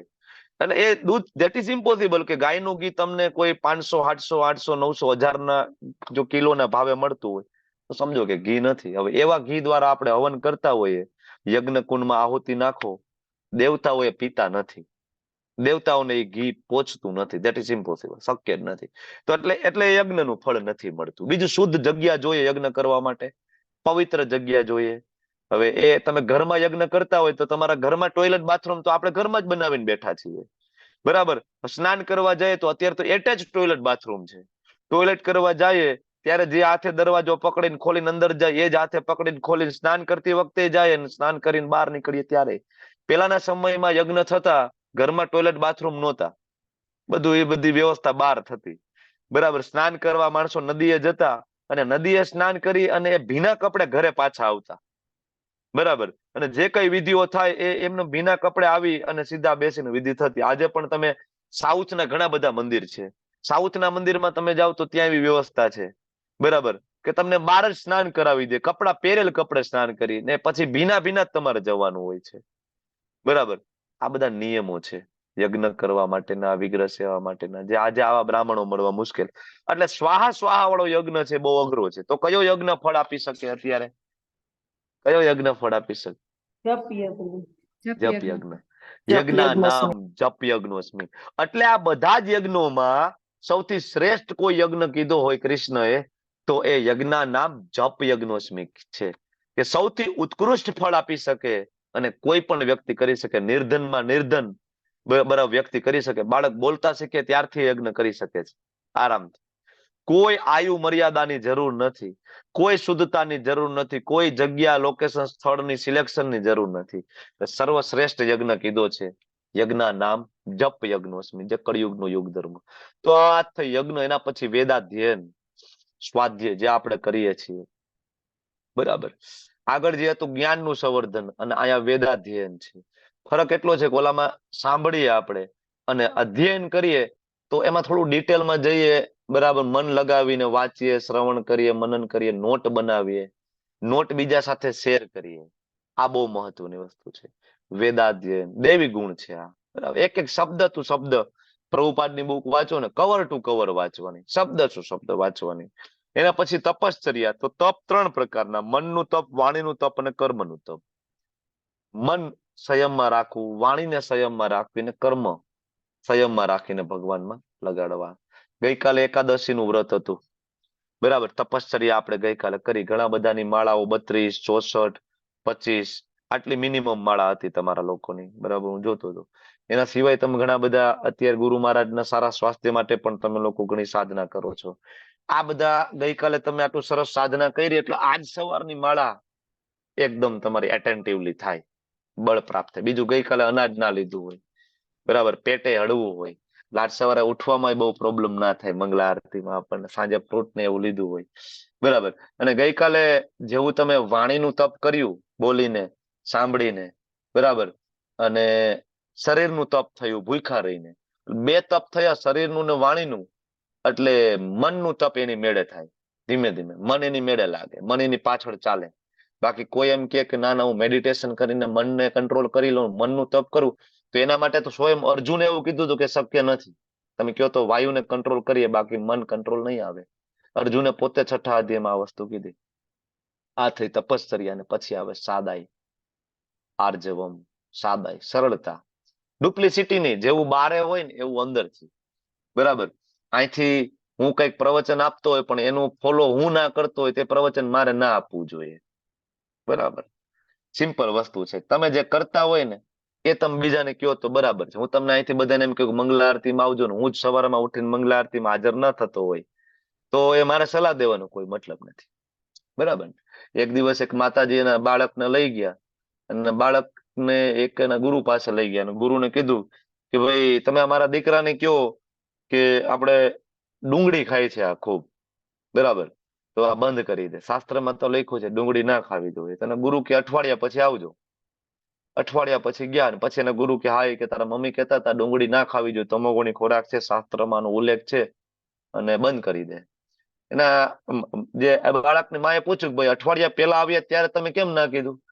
તો કે ત્યારે હું ખાતો હતો. એ કે હું જે ખાતો હોય તો હું કેમ કહું ભાઈ તમે બંધ કરી દો, બરાબર ને. હું પોતે માવા ખાતો હોય, પાન ખાતો હોય, હું તમને એમ કહું પાન ના ખવાય, માવા ના ખવાય, એનો મતલબ નથી. આચરણ, આચાર્ય એને જ કહેવાય ને. આચાર્ય છે એના પોતાના આચરણથી શીખડાવે. પ્રભુપાદના શરૂઆતના શિષ્ય એક વખત પ્રભુપાદે કહ્યું કે ભાઈ રશિયા જાવ, તો એમના શિષ્ય અમેરિકન હતા. તો અમેરિકન શિષ્યો અને રશિયન ભાષા આવડે નહીં, રશિયન કલ્ચર ખબર નહીં. તો પ્રભુપાદને એ લોકોએ કહ્યું કે પ્રભુપાદ અમને રશિયન આવડતી નથી, અમે કઈ રીતના ત્યાં જઈને પ્રચાર કેમ કરશું?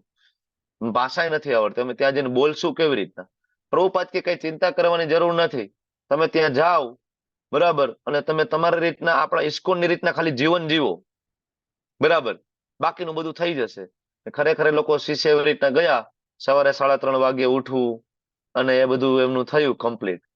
અને થોડા દિવસમાં લોકોએ જોયું, આચરણથી લોકો એટલા પ્રભાવિત થઈ ગયા ને કે આજે આખા વિશ્વની અંદર રશિયા છે એમાં સૌથી વધારે ઇસ્કોનના ડિવોટી છે, મેક્સિમમ. શરૂઆતમાં તો એવું થયું કે રશિયામાં કૃષ્ણ ભાવનામૃતનો પ્રચાર થયો તો રશિયન ભક્તો બન્યા ધોતી કુર્તો પહેરીને.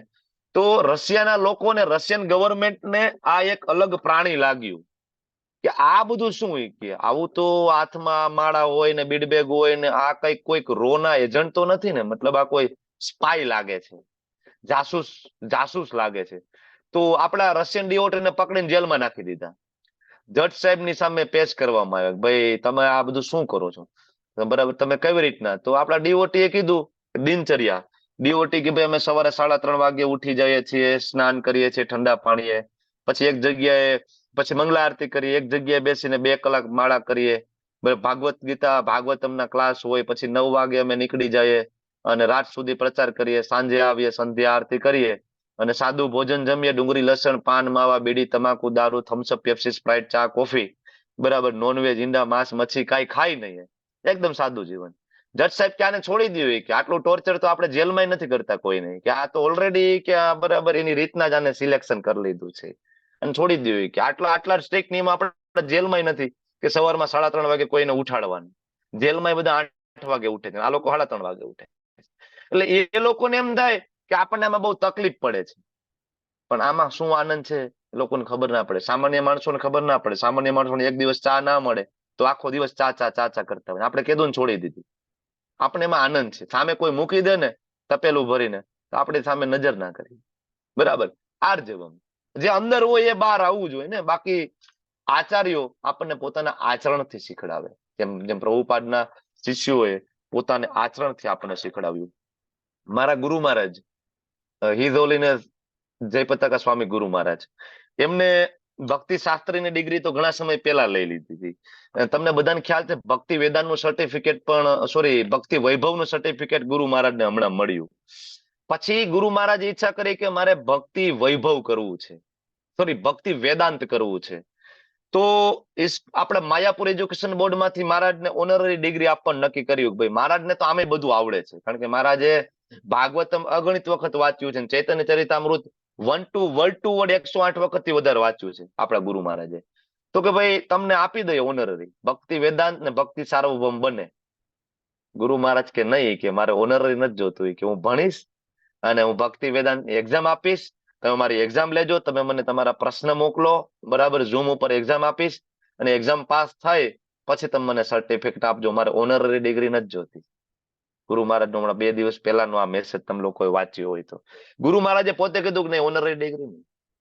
એટલે આ આચરણ કહેવાય. આપણા ગુરુ મહારાજ આવી કન્ડિશનમાં આઈસીયુ ના બેડ ઉપર છે, કિડની ટ્રાન્સપ્લાન્ટ થઈ ગઈ, લીવર ટ્રાન્સપ્લાન્ટ થઈ ગયું, સ્કિનનું કેન્સર, એક આંખમાં દેખાતું નથી, બીજી આંખમાં ઝાખું દેખાય છે, બરાબર, બોલવામાં ખૂબ તકલીફ છે, ફેફસામાં કફ ભરાઈ ગયો છે, ન્યુમોનિયાની અસર થઈ છે, અલગ અલગ કેટલી બધી બીમારીઓથી ગ્રસિત, અને એ ગુરુ મહારાજ વ્હીલચેર ઉપર બેઠા બેઠા એમ કે છે કે ઓનરરી ડિગ્રી નથી જોઈતી, હું ભક્તિ વેદાંત ભણીશ, ભક્તિ સાર્વભૌમ ભણીશ અને મારી એક્ઝામ લેજો ને પછી મને સર્ટિફિકેટ આપજો. મહારાજ અત્યારે ભણે છે અને એક્ઝામ આપી રહ્યા છે. આને કહેવાય આચાર્ય. તમને મને લેવલ 1 લેવલ 2 ભક્તિ શાસ્ત્રી કરવામાં બરાબર તકલીફ પડે, એની એક્ઝામોમાં તકલીફ પડે, શ્લોક આપવામાં તકલીફ પડે. આપણા મહારાજ ને બેઠા બેઠા ભક્તિ વૈભવ ની તૈયારી કરીને હમણાં એક્ઝામ આપી રહ્યા છે. આને કહેવાય આચાર્ય, આર્જવમ. જે અંદર હોય બારે, બરાબર. આવું એક ઇસ્કોનમાં જોવા મળે છે કે ટોચના આચાર્યથી લઈને ઇસ્કોનનો નાનામાં નાનો ભક્ત, બરાબર, બેની સાધના અને બેનું આચરણ ઓલમોસ્ટ બરાબર એમના આચાર્યના ગાઈડન્સ પ્રમાણે ચાલે, શીલ પ્રભુપાદજીના ગાઈડન્સ પ્રમાણે ચાલે. બીજી જગ્યાએ આ વસ્તુ જોવા નથી મળતી એટલું બધું, બરાબર.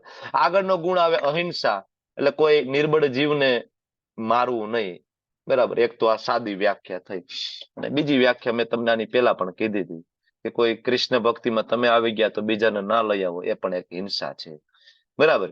એના પછી આવે સત્યતા. સત્યને સ્વાર્થની ખાતર વિકૃત નહીં કરવાનું. આજકાલ આ બહુ જોવા મળે. ભગવદ્ ગીતાની અલગ અલગ પ્રતો, અલગ અલગ કોપીઓ બજારમાં મળે.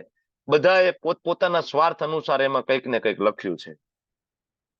આની પહેલા મેં કીધું હતું, ઘણા એવા મૂર્ખા લોકોએ ભગવદ્ ગીતા ઉપર ભાષ્ય આપ્યા છે જેને કોઈ દિવસ કૃષ્ણના શરણે દંડવત પ્રણામ કરીને શરણાગતિ સ્વીકારી નથી, કે કોઈ દિવસ જીવનમાં ભક્તિ નથી કરી. આવા લોકોએ પણ ભગવદ્ ગીતા ઉપર તાત્પર્ય લખ્યા છે, જેના જીવનમાં કોઈ દિવસ ભોગ નથી લગાડ્યો, જે ડુંગળી લસણ થી લઈને માંસ મચ્છી ખાનારા લોકોએ ભગવદ્ ગીતા ઉપર તાત્પર્ય લખ્યા છે. એવી ભગવદ્ ગીતાના તાત્પર્ય વાંચીને આપણા જીવનનો કોઈ ઉદ્ધાર થવાનો નથી. સત્યને વિકૃત કરવું અથવા ભળતું આપી દેવું, સાચો અર્થ શ્લોકનો કહેવો નહીં. અહીંયા જે અહિંસા છે એનો સાચો અર્થ આપણને સમજાવવો નહીં. બીજા માણસને હિંસા ના કરવી જોઈએ, પણ માંસ મચ્છી મટન તો ખાવા જોઈએ, કારણ કે અમારો જન્મ તો બંગાળમાં થયો છે, તો માછલી તો પહેલેથી જ ખાય છે ને, ખાવામાં વાંધો નથી. એવો ભારતના એક મહાન સંતનું સ્ટેટમેન્ટ છે, બરાબર. ભારતના એક કહેવાતા મહાન સંત છે ખૂબ પ્રચાર પ્રસાર કરે, બરાબર, પણ પોતે માછલી ખાઈ રહ્યા છે, ખાતા હતા જે તે સમયે, બરાબર. નામ નથી આપતો, કોન્ટ્રોવર્સી થાય એટલા માટે, વળી યુટ્યુબ નું સ્ટ્રાઇક થાય આપણી ઉપર પાછી, બરાબર. તો કહેવાનો મતલબ એ છે કે આચાર્યને કે જે પોતાના આચરણથી સત્યને વિકૃત ના કરવું જોઈએ. અહિંસાનો જે ઓરિજિનલ અર્થ છે એ કેવું પડે ને. આ તો તમે ખાવ છો એટલે તમે અર્થ બદલાવીને બીજાને કહો છો, બરાબર. તો અહિંસા, સત્યતા, પછી ક્રોધ વિહીનતા, ગુસ્સાને કંટ્રોલમાં રાખવો જોઈએ. હરિદાસ ઠાકોર, અમરીશ મહારાજ, અને ઉદાહરણ આપણે 12મા અધ્યાયમાં જોયા છે, બરાબર. ત્યાગ, બધું છોડી દેવું. ઘણા ભગવદ્ ગીતા વાંચીને એવું કે ભગવદ્ ગીતામાં લખ્યું છે ત્યાગ એટલે બધું છોડી દેવું. નહીં, જે કઈ તમારી પાસે છે કૃષ્ણની સેવામાં લગાડો ને, બરાબર. તમારી પાસે કઈ પણ હોય, ધન હોય, પૈસા હોય, તમારી નામના હોય તો નામનાનો ઉપયોગ કરીને ભગવદ્ ગીતાનો પ્રચાર કરો. તમે એમ કહો કે મારી પાસે કાંઈ નથી, તો હું તમને એમ કહું કે તમારી પાસે મોટામાં મોટી સંપત્તિ છે. શું? કઈ મોટા મોટી સંપત્તિ છે તમારી પાસે? સમય. સમય, બરાબર ને. મુકેશભાઈ અંબાણી પાસે ને તમારી પાસે એક જ સરખો સમય છે. નરેન્દ્ર મોદી સાહેબ પાસે ને તમારી પાસે એક જ સરખો 24 કલાકનો સમય છે. નક્કી કરો કે ઉપયોગ ક્યાં કરો. તમે એમ કે હું બહુ બિઝી છું, પણ બિઝી થવાનું સિલેક્શન કોનું છે? બરાબર ને. શરીરની જરૂરિયાત કેટલી, બરાબર ને. બાકી તમે એમ કે હું બહુ બિઝી છું, સમય નીકળશે નહીં, સમય કાઢવો પડશે. આજ સુધી કોઈનાથી સમય નીકળો નથી. એમાં ભક્તિ માટે તો કોઈ દી નહીં નીકળે. મૂવી જોવા માટે નીકળશે, ઇન્સ્ટાગ્રામ માટે નીકળશે, ફેસબુક માટે નીકળશે, ગપ્પા મારવા માટે નીકળશે. ભક્તિ કરવા માટે સમય નહીં નીકળે તમારાથી, કોઈ દી નહીં નીકળે. એક માળાનો સમય નહીં નીકળે, કાઢવો પડશે. કારણ કે આ અંદર રહેલો જીવ એને અનંત જન્મોથી ભક્તિ કરી નથી, એટલે ભાઈની ટેવ છૂટી ગઈ છે. એટલે જેવી હાથમાં માળા પકડે એટલે દોડા દોડી કરવા માંડે છે. પેલું દારૂ પીધેલો વાંદરો હોય ને, એવી રીતના મન અંદર હળિયા પટ્ટી કરવા માંડે. જેવી માળા હાથમાં આવે, અહીંયા ભાગવું, ઓલું કામ, આ ભોગ, ઓલો ભોગ, તરત જ. કારણ કે કર્યું નથી ને. એટલે સમય આપો, બરાબર. સૌથી મોટો ત્યાગ. પછી આવે શાંતિ, બરાબર. શાંતિ ક્યારે મળે? ગઈકાલે વાત થઈ હતી, જયારે ખરેખર આપણે શાંતિ સૂત્ર 5મા અધ્યાયનો છેલ્લો શ્લોક સમજી જાય ત્યારે. છિંદ્રા વેસણમાં અરુચિ, એટલે બીજાની નિંદા ટીકા પંચાયત નહીં કરવાની. આજકાલ તો, બરાબર, ખાસ તો આની ટ્રેન્ડ ચાલતો હોય છે. ગ્રામ પંચાયત ને, તાલુકા પંચાયત ને, જિલ્લા પંચાયત, બહુ આગળ હાલે તો દેશની પંચાયત. આના સિવાય બીજી પંચાયત નથી. પણ એ પંચાયત છોડો ને, ખરેખર જેની પંચાયત કરવાની છે એ કરો, બરાબર. પ્રજલ્પ ટાળવો જોઈએ. છિંદ્રા વેસણમાં અરુચિ. જીવ માત્ર ઉપર દયા, દરેક જીવ ઉપર દયા ક્યારે આવે? ગમે એટલું શીખડાવી લો ને તમે લોકોને, નહીં આવે. કૃષ્ણ ભક્ત બનાવી દો, બરાબર. મેં તમને આની પહેલા કેટલી વખત કીધું છે, શેરીમાં કૂતરો હાલતો હોય ને, બરાબર, એના ઉપર તમને દયા આવશે. ઘરમાં પડેલી એકાદું રોટલીનું બટકું તમને અંદરથી એમ થશે કે લાઈને વધારાની હોય તો દઈ દઉં, બિચારું ભટકે છે, બરાબર. તમને એમ થશે કે હરે કૃષ્ણ મહામંત્ર બોલવા દેનાની બાજુમાં. નેક્સ્ટ જન્મ ભગવાનના નામમાં તો બહુ શક્તિ છે. ભગવાને કીધું છે, નામ નામ અકારી બહુધા નિજ સર્વ શક્તિ. કૃષ્ણને પ્રાર્થના કરીને હરે કૃષ્ણ મહામંત્ર એકવાર બોલીએ, કદાચ મનુષ્ય જન્મ મળી જાય તો, બરાબર. વૈષ્ણવની આવી ભાવના હોય છે. એટલા માટે આપણે હરે કૃષ્ણ મહામંત્રની માળા થોડી મોટેથી કરીએ છીએ ને, એટલા માટે કરીએ છીએ. જ્યાં બેઠા હોય આજુબાજુ વાળા સાંભળે, જીવ જંતુ સાંભળે, એનો ઉદ્ધાર થઈ જાય. કારણ કે જીવ પ્રતિ દયા, નિર્લોભીપણું. ભૌતિક જગતની ધન સંપત્તિમાં લોભ ના કરવો જોઈએ. ખરેખર લોભ કરવો હોય તો કથાનો કરો, એમાં મન ના ભરાવવું જોઈએ ક્યારેય. ભગવાનના નામનો લોભ કરો, માળાનો લોભ કરો, ભગવાનની સેવા, ભગવાનના ભક્તોની સેવાનો લોભ હોવો જોઈએ, બરાબર ને. પ્રભુજી મને સેવા આપો, પ્રભુજી મને સેવા આપો. આપણે સેવાથી ભાગતા હોઈએ, બરાબર. સેવાનો લોભ હોવો જોઈએ આપણને. એના પછી આવે સૌમ્યતા, પોલાઇટનેસ, વિનમ્રતા. ભગવાને જે ગુણ આપ્યો હતો જ્ઞાનની વ્યાખ્યામાં, પહેલો ગુણ વિનમ્રતા હોવી જોઈએ. સૌમ્યતા, વિનમ્રતા. પછી લજ્જા, શરમ. પશુઓને ના આવે, આપણને આવી જોઈએ. આજકાલ આ બોલીવુડ હોલીવુડના કારણે શરમ શબ્દ છે એ આઉટડેટેડ થતો જાય ધીમે ધીમે. હવે કઈ શરમ જેવું કઈ રહ્યું જ નથી, બરાબર. કેવા કપડા પહેરવા, કેવું આચરણ કરવું, એને કઈ લેવા દેવા જ નથી. ગમે ત્યાં ગમે એવું આચરણ થઈ શકે છે.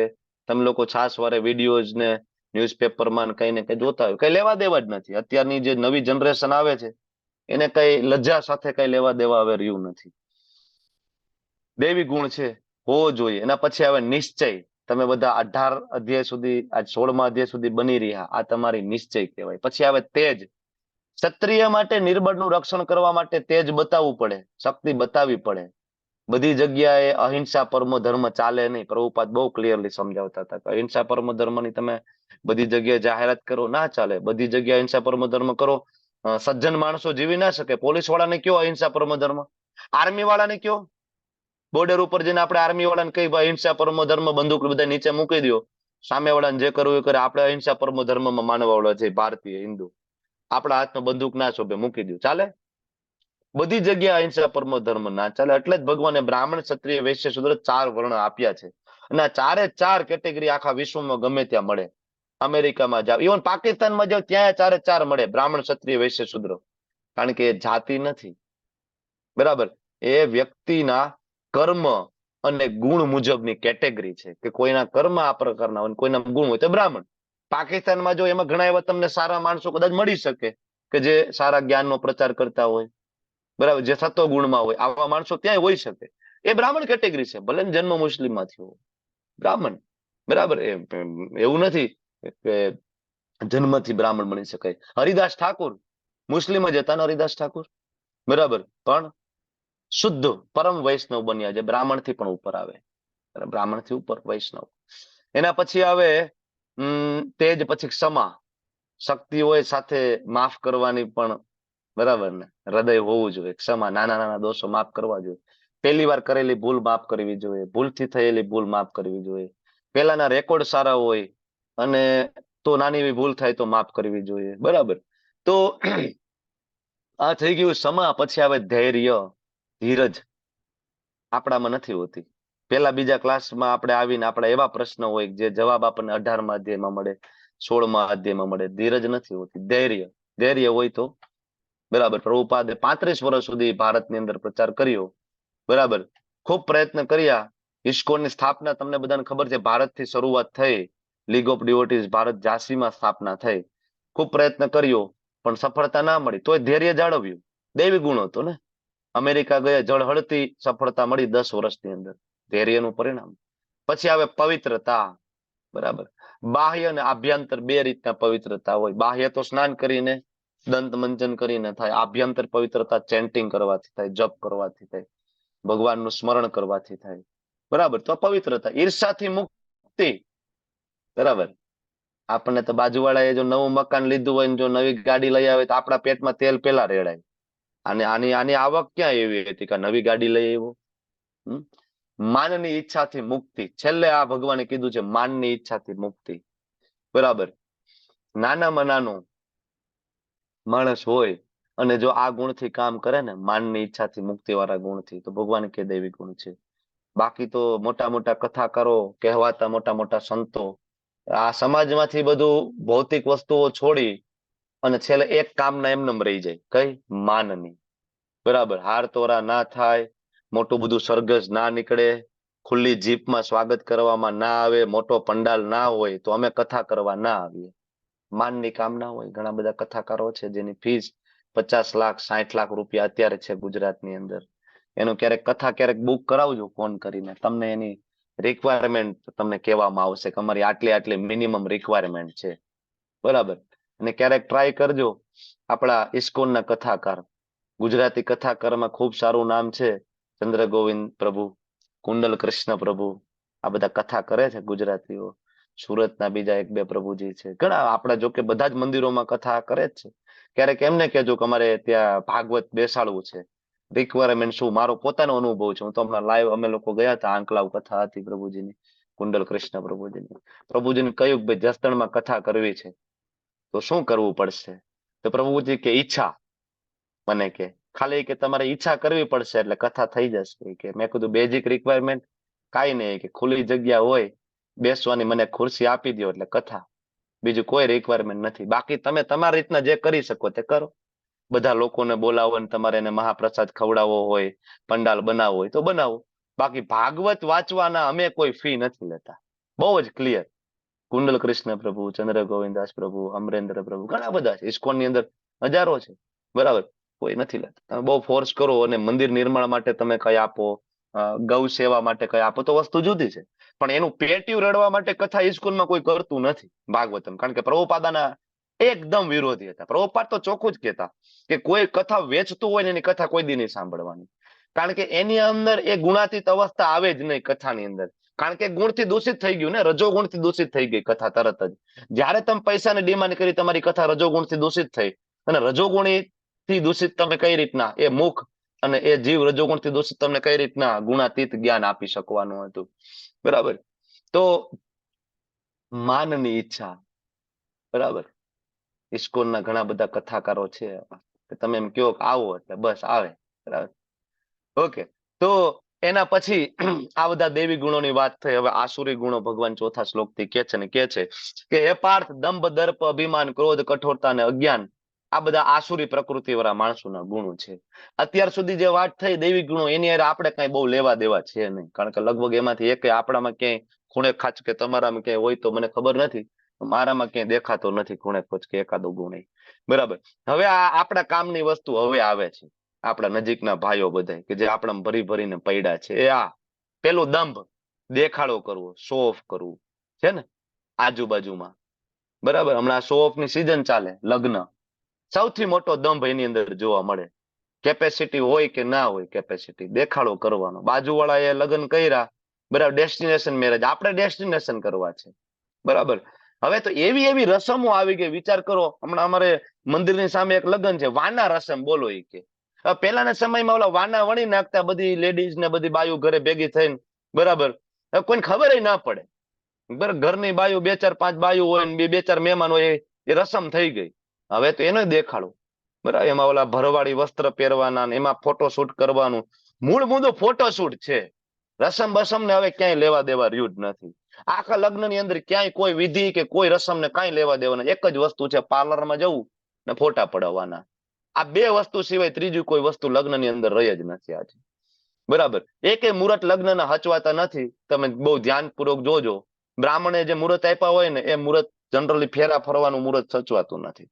મુહૂર્ત સચવાતું હોય તો યજ્ઞવેદીની પવિત્રતા કોઈ સાચવતું ન. આજે યજ્ઞવેદી જ્યાં હોય, જ્યાં બરાબર યજ્ઞની અંદર મંત્ર ભણતા હોય બ્રાહ્મણો, બરાબર, ત્યાં આપણે બધા ચપ્પલ પહેરીને આટા મારતા હોય આજુબાજુમાં. બરાબર. ત્યાં આપણે ઓલા ફુવારા ત્યાં કરતા હોય, ફીણ નીકળે એવા બધા, કાગળિયા ઉડાડતા હોય, ફટાકડા ઓલા ઉડાડતા હોય, કાગળિયા બહાર નીકળે, એ બધા કાગળિયા યજ્ઞ કુંડમાં પડતા હોય. વિચાર કરો કે યજ્ઞ કુંડમાં એક પણ અપવિત્ર વસ્તુ પ્રાપ્ત થાય, બરાબર, તો આ તો વૈદિક યજ્ઞ છે. જેટલું ફળ મળે ને એટલું એનું દુષ્પરિણામ પણ ભોગવવું પડે સામે. આ વૈદિક યજ્ઞ છે ને, આ કઈ થોડું, બરાબર, વેદોના મંત્ર ભણીને આપણે કરીએ છીએ. એટલે આજકાલ ખાલી દંભ, ઓનલી દેખાડો થઈ ગયો છે કે અમે વૈદિક મુજબ લગ્ન કરી. આના કરતા તો એમ કહું કોર્ટમાં જઈ અને સામે સામે સહી કરી લેવી વધારે બેટર રહી. આવો પાખંડ જ કરવો હોય ને, એના કરતા કોર્ટમાં ભાઈ અમે વૈદિક નિયમોમાં નથી માનતા. કારણ કે નિયમોમાં માનવું હોય તો પૂરેપૂરું માનવું જોઈએ ને. અધકચરા નિયમનો કોઈ મતલબ નથી. ઇસ્કોનના માયાપુરની અંદર થાય છે ઇસ્કોન ડીઓટી ના લગ્ન. ગૂગલમાં સર્ચ કરજો ક્યારેક, કેવી રીતના લગ્ન થાય, શું એની પદ્ધતિ છે, વૈદિક મંત્રોચ્ચાર શું, એની પવિત્રતા શુદ્ધતા શું જળવાય છે. બરાબર ને. દંભ, દેખાડો આજકાલ જ્યાં તમે જોવો ત્યાં. બરાબર. એના પછી આવે દંભ, પછી દર્પ, ઘમંડ. દર્પ એટલે ઘમંડ. બરાબર. અભિમાન એના પછીનું આવે. બે આમ ભળતા ભળતા શબ્દ છે. દર્પમાં એવું છે પોતાની પાસે થોડું હોય, ભણતર, જ્ઞાન, સર્ટિફિકેટ, ધન, સૌંદર્ય, એનો એટીટ્યુડ હોય. અને જે અભિમાન હોય ને, એમાં હોય નહીં કાંઈ પણ તોય માનની કામના હોય, એટલે એને અભિમાન કહેવાય. પોતાના પાસે હોય નહીં કાંઈ, બીજાને દેવા જેવું જ્ઞાન, પણ તોય સમાજમાં હું બહુ જ્ઞાની છું એવો કહેતા ફરતા હોય, અભિમાની માણસો. પછી ક્રોધ, જેની ડિસ્કશન ઓલરેડી થઈ. કઠોરતા, રફ ભાષામાં વાત કરવી, નાના જીવો પ્રત્યે કઠોર થવું. બરાબર. તો આજકાલ તો સારું કહેવાય કે જોયું કે આપણો છોકરો એ કે ગમે એને ઝાટકી લે કે ક્યાંય પાછો ના પડે, એ કે ગમે એવો જવાબ આપી દે, પણ એ આસુરી ગુણ છે. વડોલોની સામે જે વર્તન થાય કઠોર ભાષામાં, આસુરી ગુણ છે. પછી આવે અજ્ઞાન. બરાબર. ક્રોધ, કઠોરતા અને અજ્ઞાન, બધા જ પાપનું મૂળ એટલે અજ્ઞાન. શું કરવું ને શું નથી કરવું ખબર જ નથી, અજ્ઞાન. બરાબર. તમે એમ કહો ભગવદ્ ગીતા વાંચવી અને ભગવદ્ ગીતામાં આ લખ્યું છે અને આનું ફોલો કરવું જોઈએ, તો કે ભાઈ ના વાંચે ને એટલું સારું, નથી જાણતા ને બરાબર છે. માણસો મોટા ભાગે જાણીએ તો એ કે ઉપાધિ ને. ઇગ્નોરન્સ ઇઝ બ્લિસ, અંગ્રેજીમાં આવી કહેવત છે. Ignorance is bliss. અજ્ઞાનતા એ આશીર્વાદ છે. અજ્ઞાનતા એના આશીર્વાદ કેવી રીતના કહી શકાય? મૂર્ખ માણસો આવી વ્યાખ્યા આપી શકે. તમે ચાલ્યા જતા હોય તમારી સામે ખાડો હોય, તમે આંખ બંધ કરી દો ને ખાડામાં પડો, આશીર્વાદ કહેવાય એને? હે, તમારી સામે 28 પ્રકારના નરકનું વર્ણન છે ભાગવતની અંદર, ગરુડ પુરાણની અંદર. હા, આંખ બંધ કરીને આગળ ચાલશો, 28 પ્રકારના નરકમાં અનંત વર્ષો સુધી પીડાઓ ભોગવશો, અને એને આશીર્વાદ કેવા છે ને, ઇગ્નોરન્સ ઇઝ બ્લિસ. બરાબર. તો અજ્ઞાન જે બધાનું મૂળ છે, આ બધા આસુરી પ્રકૃતિ વાળા માણસોના ગુણ છે. એટલે આ શાસ્ત્ર સમજીને જાણવું જોઈએ, કોની મદદ કરવી, કોને દાન કરવું, ક્યાં દાન કરવું. આપણા બધામાં દેવી આસુરી ગુણો બે છે. કેવી રીતના આસુરીને હરાવશું અને કેવી રીતના દેવી ગુણને પ્રગટ કરશું, જે મેં તમને બહુ શરૂઆતમાં કીધું, ચેતો દર્પણ માર્જનમ વાળા શ્લોકથી. બરાબર. અને મેં તમને ત્યાં પણ સમજાવ્યું કે સાધના, સેવા અને સત્સંગ આ ત્રણ બહુ જ મહત્વની વસ્તુ છે. સાધના તમને લોકોને હું એક માળા કરાવું છું, બરાબર, અને સત્સંગ આપણે બધા કરી રહ્યા છીએ. બાકી રહી એક સેવા, બરાબર, એ કરવાની શરૂઆત કરો ઘરે. ભગવાન શ્રી વિગ્રહ હોય તમારી ઘરે, ના હોય તો ફોટા સ્વરૂપે હોય, ભગવાનને ભોગ લગાડો. બરાબર. ભગવાનની સેવા કરવાની શરૂઆત કરો. સરસ મજાના વસ્ત્ર, બરાબર, રોજ શ્રૃંગાર કરો. નજીકમાં મંદિર હોય, વૈષ્ણવ હોય તો વૈષ્ણવની સેવા કરો. મંદિરમાં કઈ ને કઈ સેવા માંગો. સાધના, સેવા અને સત્સંગ. એટલે અહીંયા સત્સંગ વિશે વાત છે. બરાબર. ગમે એટલા સારા સફરજન હોય પણ સડેલું એક સફરજન વચ્ચે મૂકી દો ને એટલે બધા સફરજન ધીમે ધીમે બગડી જાય. બરાબર ને? તો સત્સંગ. તો આગળ કુશળતાપૂર્વક સંગત પસંદ કરવી જોઈએ. ખાસ તો અત્યારના આપણા બાળકો, બહુ ધ્યાન રાખવા જેવું છે. આપણા બાળકો કઈ સ્કૂલમાં ભણે છે, બરાબર, એ સ્કૂલ કેવી છે અને સ્કૂલમાં રહેલા ટીચરોનો સનાતન ધર્મ પ્રત્યે, ભગવાન આપણા રામ અને કૃષ્ણ પ્રત્યેનો એટીટ્યુડ શું છે ને, એ બહુ જરૂરી છે. ઘણી બધી એવી સ્કૂલો અત્યારે ભારતની અંદર, ગુજરાતની અંદર છે કે જ્યાં બાળકોને તિલક કરવા મનાય છે. હિન્દુ આપણા તહેવારો, મતલબ આપણા સનાતન ધર્મના તહેવારો ઉપર ત્યાં હોલિડે નથી હોતું, અથવા એને હાઇલાઇટ કરવામાં નથી આવતા, એના પ્રોજેક્ટ નથી હોતા. હમણાં જ અમારે જસદણની જ એક સ્કૂલમાં એવું થયું હતું. એક બાળક છે સ્કૂલની અંદર જય શ્રી રામ બોલતો હતો, કારણ કે વચ્ચે તો બધામાં રામ ભક્તિ બહુ પ્રગટ થઈ ગઈ હતી. થોડોક ટાઈમ પૂરતો ઉછાળો આવ્યો હતો રામ ભક્તિનો, હવે પાછો ઉતરી ગયો ઉછાળો હવે, બરાબર. તો રામ ભક્તિનો બહુ ઉછાળો આવ્યો હતો, ત્યારે બાળક બોલ્યું હશે સ્કૂલમાં જય શ્રી રામ, તો નોટિસ આવી, જય શ્રી રામ નહીં બોલવાનું, કે આપણે હેલો જ બોલવાનું અથવા ગુડ મોર્નિંગ જ બોલવાનું, જય શ્રી રામ નહીં. આવી ઘણી બધી સ્કૂલો છે. તો ધ્યાન રાખવું પડે કે આપણું બાળક કેવી સ્કૂલમાં ભણે છે, એના મિત્ર વર્તુળ કેવા છે, અને એ બધાનો ભગવાન પ્રત્યેનો એપ્રોચ, શાસ્ત્ર પ્રત્યેનો એપ્રોચ કેવો છે. અત્યારે ધ્યાન નહીં રાખો તો તમારું બાળક આગળ જતા શાસ્ત્રથી વિમુખ થઈ જાય અને ભગવદ્ ગીતા ભાગવતમને માને નહીં અને સંપૂર્ણ નાસ્તિક બને અને નેક્સ્ટ જન્મમાં અસુરીઓની પ્રાપ્ત કરે, એના માટે જવાબદાર તમે પોતે જ છો, બીજું કોઈ નથી. બરાબર. અને આસુરીઓનીમાં પોતે જશે ને એની પહેલા તમને પણ નરકમાં મૂકશે વૃદ્ધાવસ્થામાં, એ પણ યાદ રાખજો.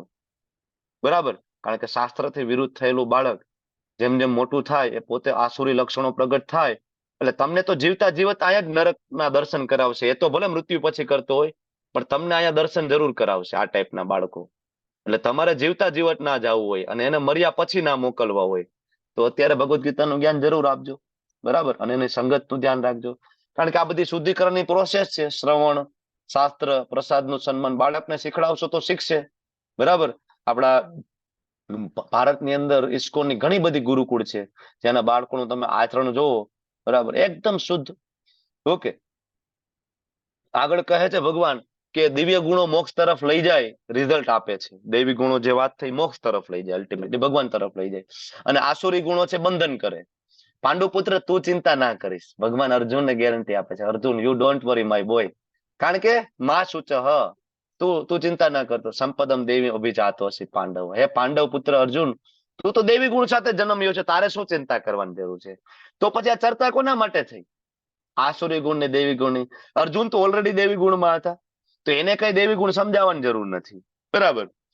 તો આ દેવી ગુણ, આટલા આસુરી ગુણ કોના માટે ચર્ચા થઈ? આપણા માટે. ભગવાન આપણને સમજાવી રહ્યા છે કે આવા ગુણોને છોડો ને, આવા અવગુણોને છોડો ને આવા ગુણોને તમે પકડો. બરાબર. તો ભગવદ્ ગીતા અર્જુન માટે નથી, હું તમને વારંવાર કહું છું, ભગવદ્ ગીતા આપણા માટે છે. ઓકે. એટલે જેટલું વહેલું થાય એટલું ભક્તિ જીવન શરૂ કરવું જોઈએ અને શરૂ કરાવવું જોઈએ તમારા બાળકને. બરાબર. ઘણા બધા એમ કે ના ના શાંતિથી કરશો. અરે પ્રહલાદ મહારાજે જન્મ પહેલા ભક્તિ શરૂ કરી હતી. ધ્રુવ મહારાજે 5 વર્ષની ઉંમરે. બરાબર. અભિમન્યુ એમના પેટમાં હતા ત્યારે બરાબર એ ભગવાન શ્રી કૃષ્ણને શરણાગત હતા, મામાને શરણાગત હતા. બરાબર. નાનપણથી. તો જેટલા વહેલા ભક્તિમય જીવન શરૂઆત થાય, શાસ્ત્રમાં શ્રદ્ધા બેસે, એટલું બાળક આગળ જતા શુદ્ધ સત્વગુણમાં સ્થિત થવું એને ઈઝી પડે. જે લોકો આસુરી હોય એ જાણતા નથી. હવે જે લોકો આસુરી હોય એને ખબર નથી શું કરવું શું નથી કરવું, એનામાં પવિત્રતા ના હોય, ઉચિત એનું આચરણ ના હોય, સત્ય જોવા ના મળે. આ બધા જે ઘોર આસુરી લોકો છે, ભગવાન એના વિશે વાત કરે છે. એને ખબર જ નથી શું કરવું. એને કયો ભગવદ ગીતાના ક્લાસમાં આવું, તો કે નહીં. આ ડાયરામાં આવું છે, તો કે હા ડાયરામાં જશે, અડધી રાત સુધી ત્યાં બેસશે, પૈસા ઉડાડશે ડાયરામાં. પણ એમ કયો કે સુદામા સેવાની 500 રૂપિયાની સેવા છે, ભગવાનની સેવા માટે કરવી નહીં, ન્યા. કારણ કે માં તો શું છે, નામ થાય ને બધાની વચ્ચે આમ ઉડાડતા હોય તો ઓહો હો ભાઈ ફલાણા ભાઈ ઉડાડે, ઓલા વિડીયો ઝૂમ કરીને 2 વાર વિડીયો ઉતારે, બરાબર, 2 વાર રીલ્સ મૂકવામાં આવે વોટ્સએપમાં, ફેસબુકમાં, નામ થાય. બરાબર. અહીંયા તો સેવા કરો તો એક વખત વળી આપણે તો નામે બોલીએ છીએ. ઘણા બધા ભક્તો તો ના પાડે છે ઉલટાની, પણ છતાં અહીંયા નામ બોલીએ છીએ. શું કામ નામ બોલીએ છીએ? ભક્તોની ઈચ્છા નથી, પણ નામ એટલા માટે બોલીએ કે એ સારું કામ કરવાની બીજાને પ્રેરણા મળે. તમે સુદામા સેવા ચાલુ કરી તો બીજાને પ્રેરણા મળે. ત્યાં નામ બોલાવવું એ ભૌતિક છે, અને અહીંયા નામ બોલાવવું એ આધ્યાત્મિક છે. વસ્તુ જુદી જુદી છે, બેનો ઇન્ટેન્શન જુદો જુદો છે. બરાબર. તો ઉચિત આચરણ, આ બધી આચરણ તમને એ લોકોમાં નથી જોવા મળતું. હવે એ લોકોની ફિલોસોફી એવી હોય કે આ જગત મિથ્યા છે, આનો કોઈ આધાર નથી, ભગવાન જેવું કોઈ છે નહીં. આ સૃષ્ટિની ઉત્પત્તિ એક જ વસ્તુથી થાય, સ્ત્રી પુરુષનો સંબંધ, કામ વાસના.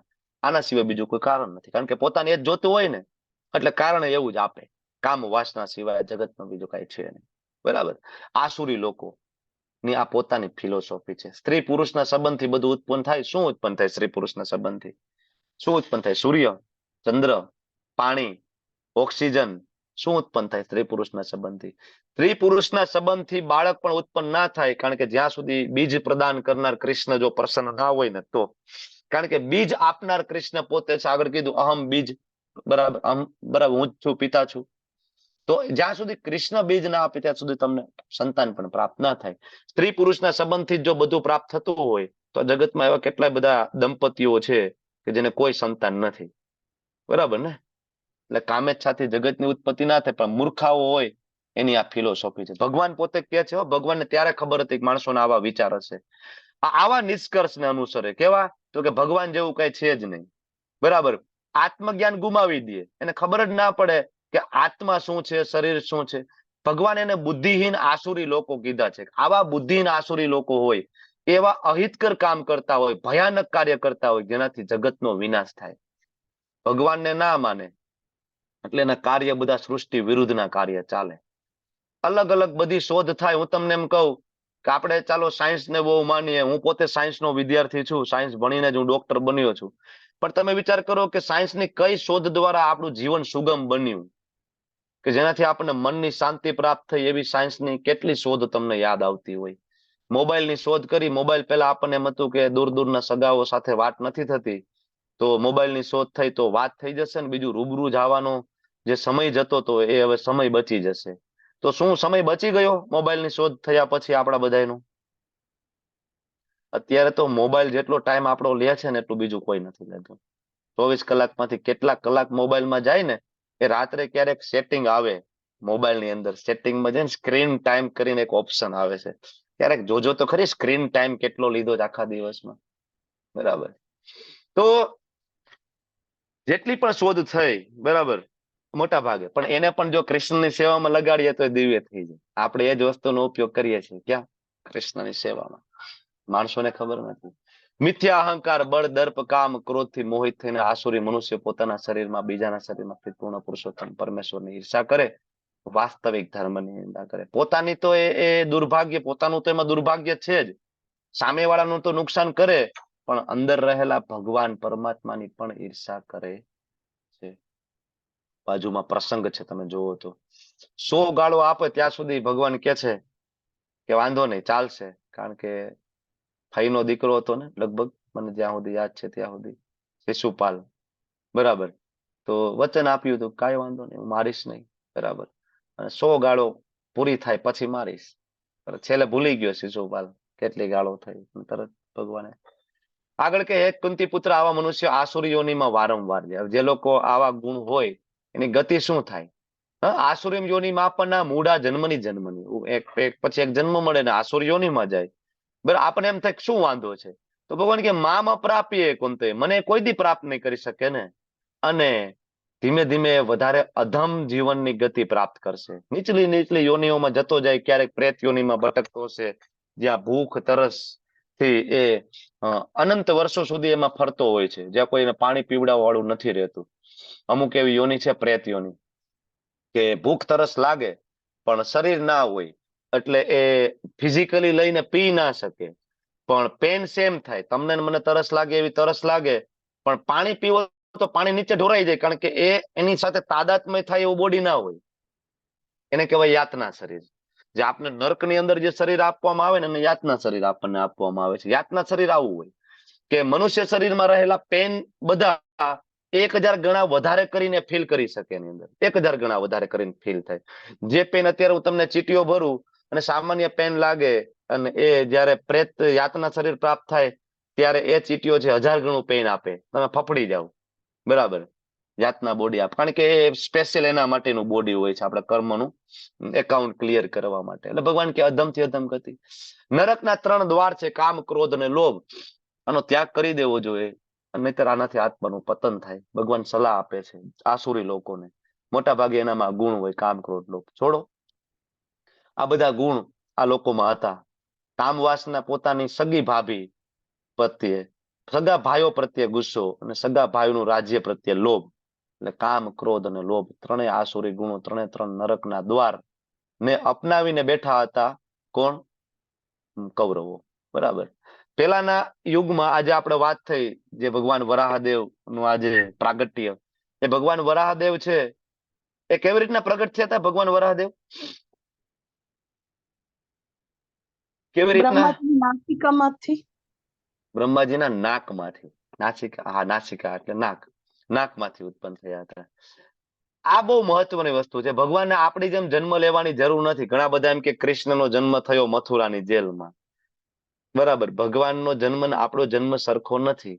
એની નાભીમાંથી બ્રહ્માજીને ઉત્પન્ન કરી શકે ને બ્રહ્માજીના નાસિકામાંથી પોતે વરાહદેવ તરીકે પ્રગટ થઈ જાય પાછા. આપણા જેવો એનો જન્મ નથી.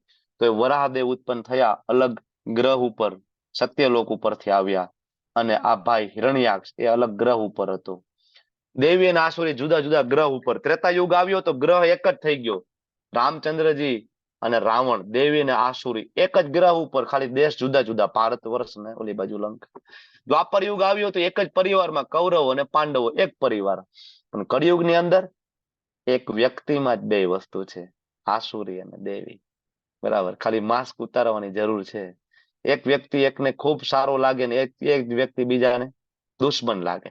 કારણ કે એક જ વ્યક્તિમાં નમ્રતા છે, ક્રોધ છે, મદદ કરવાની ભાવના છે, તો સામે લોભ છે, સહનશીલતા છે, તો ઈર્ષા અને વાસના બંને છે સાથે સાથે. બરાબર, એટલે કે છે કુંતી પુત્ર, જે મનુષ્ય 3 આ નરકના દ્વારથી બચી જાય એને ભગવત ધામ મળે. કામ, ક્રોધ અને લોભ. બરાબર, કળિયુગના લોકો શાસ્ત્રમાં માનતા નથી. બરાબર, એટલે ભગવાન આગળ કહે છે કે શાસ્ત્રોના આદેશોને અવહેલના કરે ને પોતાની ધૂનમાં આવે એવું મનસ્વી વર્તન કરે તો સિદ્ધિ પામે નહીં, સુખ પામે નહીં, પરમ ગતિ પણ નથી મળતું. શાસ્ત્રમાં શ્રદ્ધા હોવી બહુ જરૂરી છે. આજકાલ લોકોને શાસ્ત્રમાં શ્રદ્ધા રહી નથી. એના કારણ આપણે આગળ ચર્ચા કરી હતી. બરાબર, તો શાસ્ત્રમાં શ્રદ્ધા ન હોય તો આગળ કીધું કે અધમ ગતિ પામે. અને અહીંયા એમ કે છે કે જીવતો હોય ને ત્યારે એને કોઈ સિદ્ધિ સુખ મળતું નથી. જીવતાય કઈ ના મળે, મૃત્યુ પછી અલ્ટિમેટલી હાથમાં કઈ આવે નહીં, શાસ્ત્રમાં શ્રદ્ધા ના હોય તો. તેથી મનુષ્યોએ શાસ્ત્રના નિયમોનો જાણવા જોઈએ. શું કર્તવ્ય છે, શું કર્તવ્ય નથી, આ બધું સમજી શાસ્ત્રમાં આપેલા નિયમો અને નિયંત્રણો જાણીને એ પ્રમાણે એને ફોલો કરવું જોઈએ, જેથી ક્રમે ક્રમે ઉન્નતિ થાય. ભગવાને એમ કીધું તદ્વિધિ પ્રણિપાતે પરિપ્રશ્ન સેવયા, ગુરુના શરણે જવું જોઈએ ચોથા અધ્યાયમાં. તો સ્વયં કૃષ્ણ આવ્યા તો ગુરુના શરણે ગયા, સાંદીપની મુનિ ઋષિના. રામચંદ્રજી આવ્યા તો એ પણ ગયા ગુરુ વશિષ્ઠને ત્યાં. એને જરૂર નહોતી, સાક્ષાત ભગવાન હતા, જ્ઞાન ત્યાંથી જ આવે છે.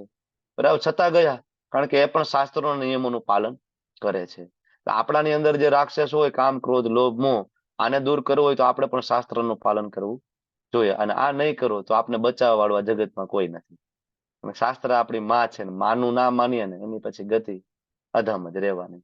બરાબર, અને શાસ્ત્રમાં જેને શ્રદ્ધા ના હોય એના માટે તો શિવજી પોતે પણ પદ્મ પુરાણની અંદર કહે છે, સમજાવે છે. જે લોકો ઘણા બધા લોકો હોય કે અલગ અલગ શાસ્ત્ર, મતલબ ધારો કે કોઈ શિવ પુરાણમાં માનતું હોય, પણ તમે એમ કહો કે ભાગવતમમાં ના માને. જે અલ્ટિમેટલી શિવ પુરાણ લખવા વાળા વેદવ્યાસજી, અને એ વેદવ્યાસજી એ શિવ પુરાણ છે, બ્રહ્મ પુરાણ છે, 17 પુરાણો લખીને પણ પોતે જયારે અજ્ઞાનમાં ડૂબી ગયા, ત્યારે એના ગુરુજીએ એને ગાઈડન્સ આપ્યું કે ભાઈ તમે ભાગવત લખો. તો એ ભાગવત એને લખ્યું, તો ભાગવતમાં ના માને, અમે એમાં માનીએ છીએ.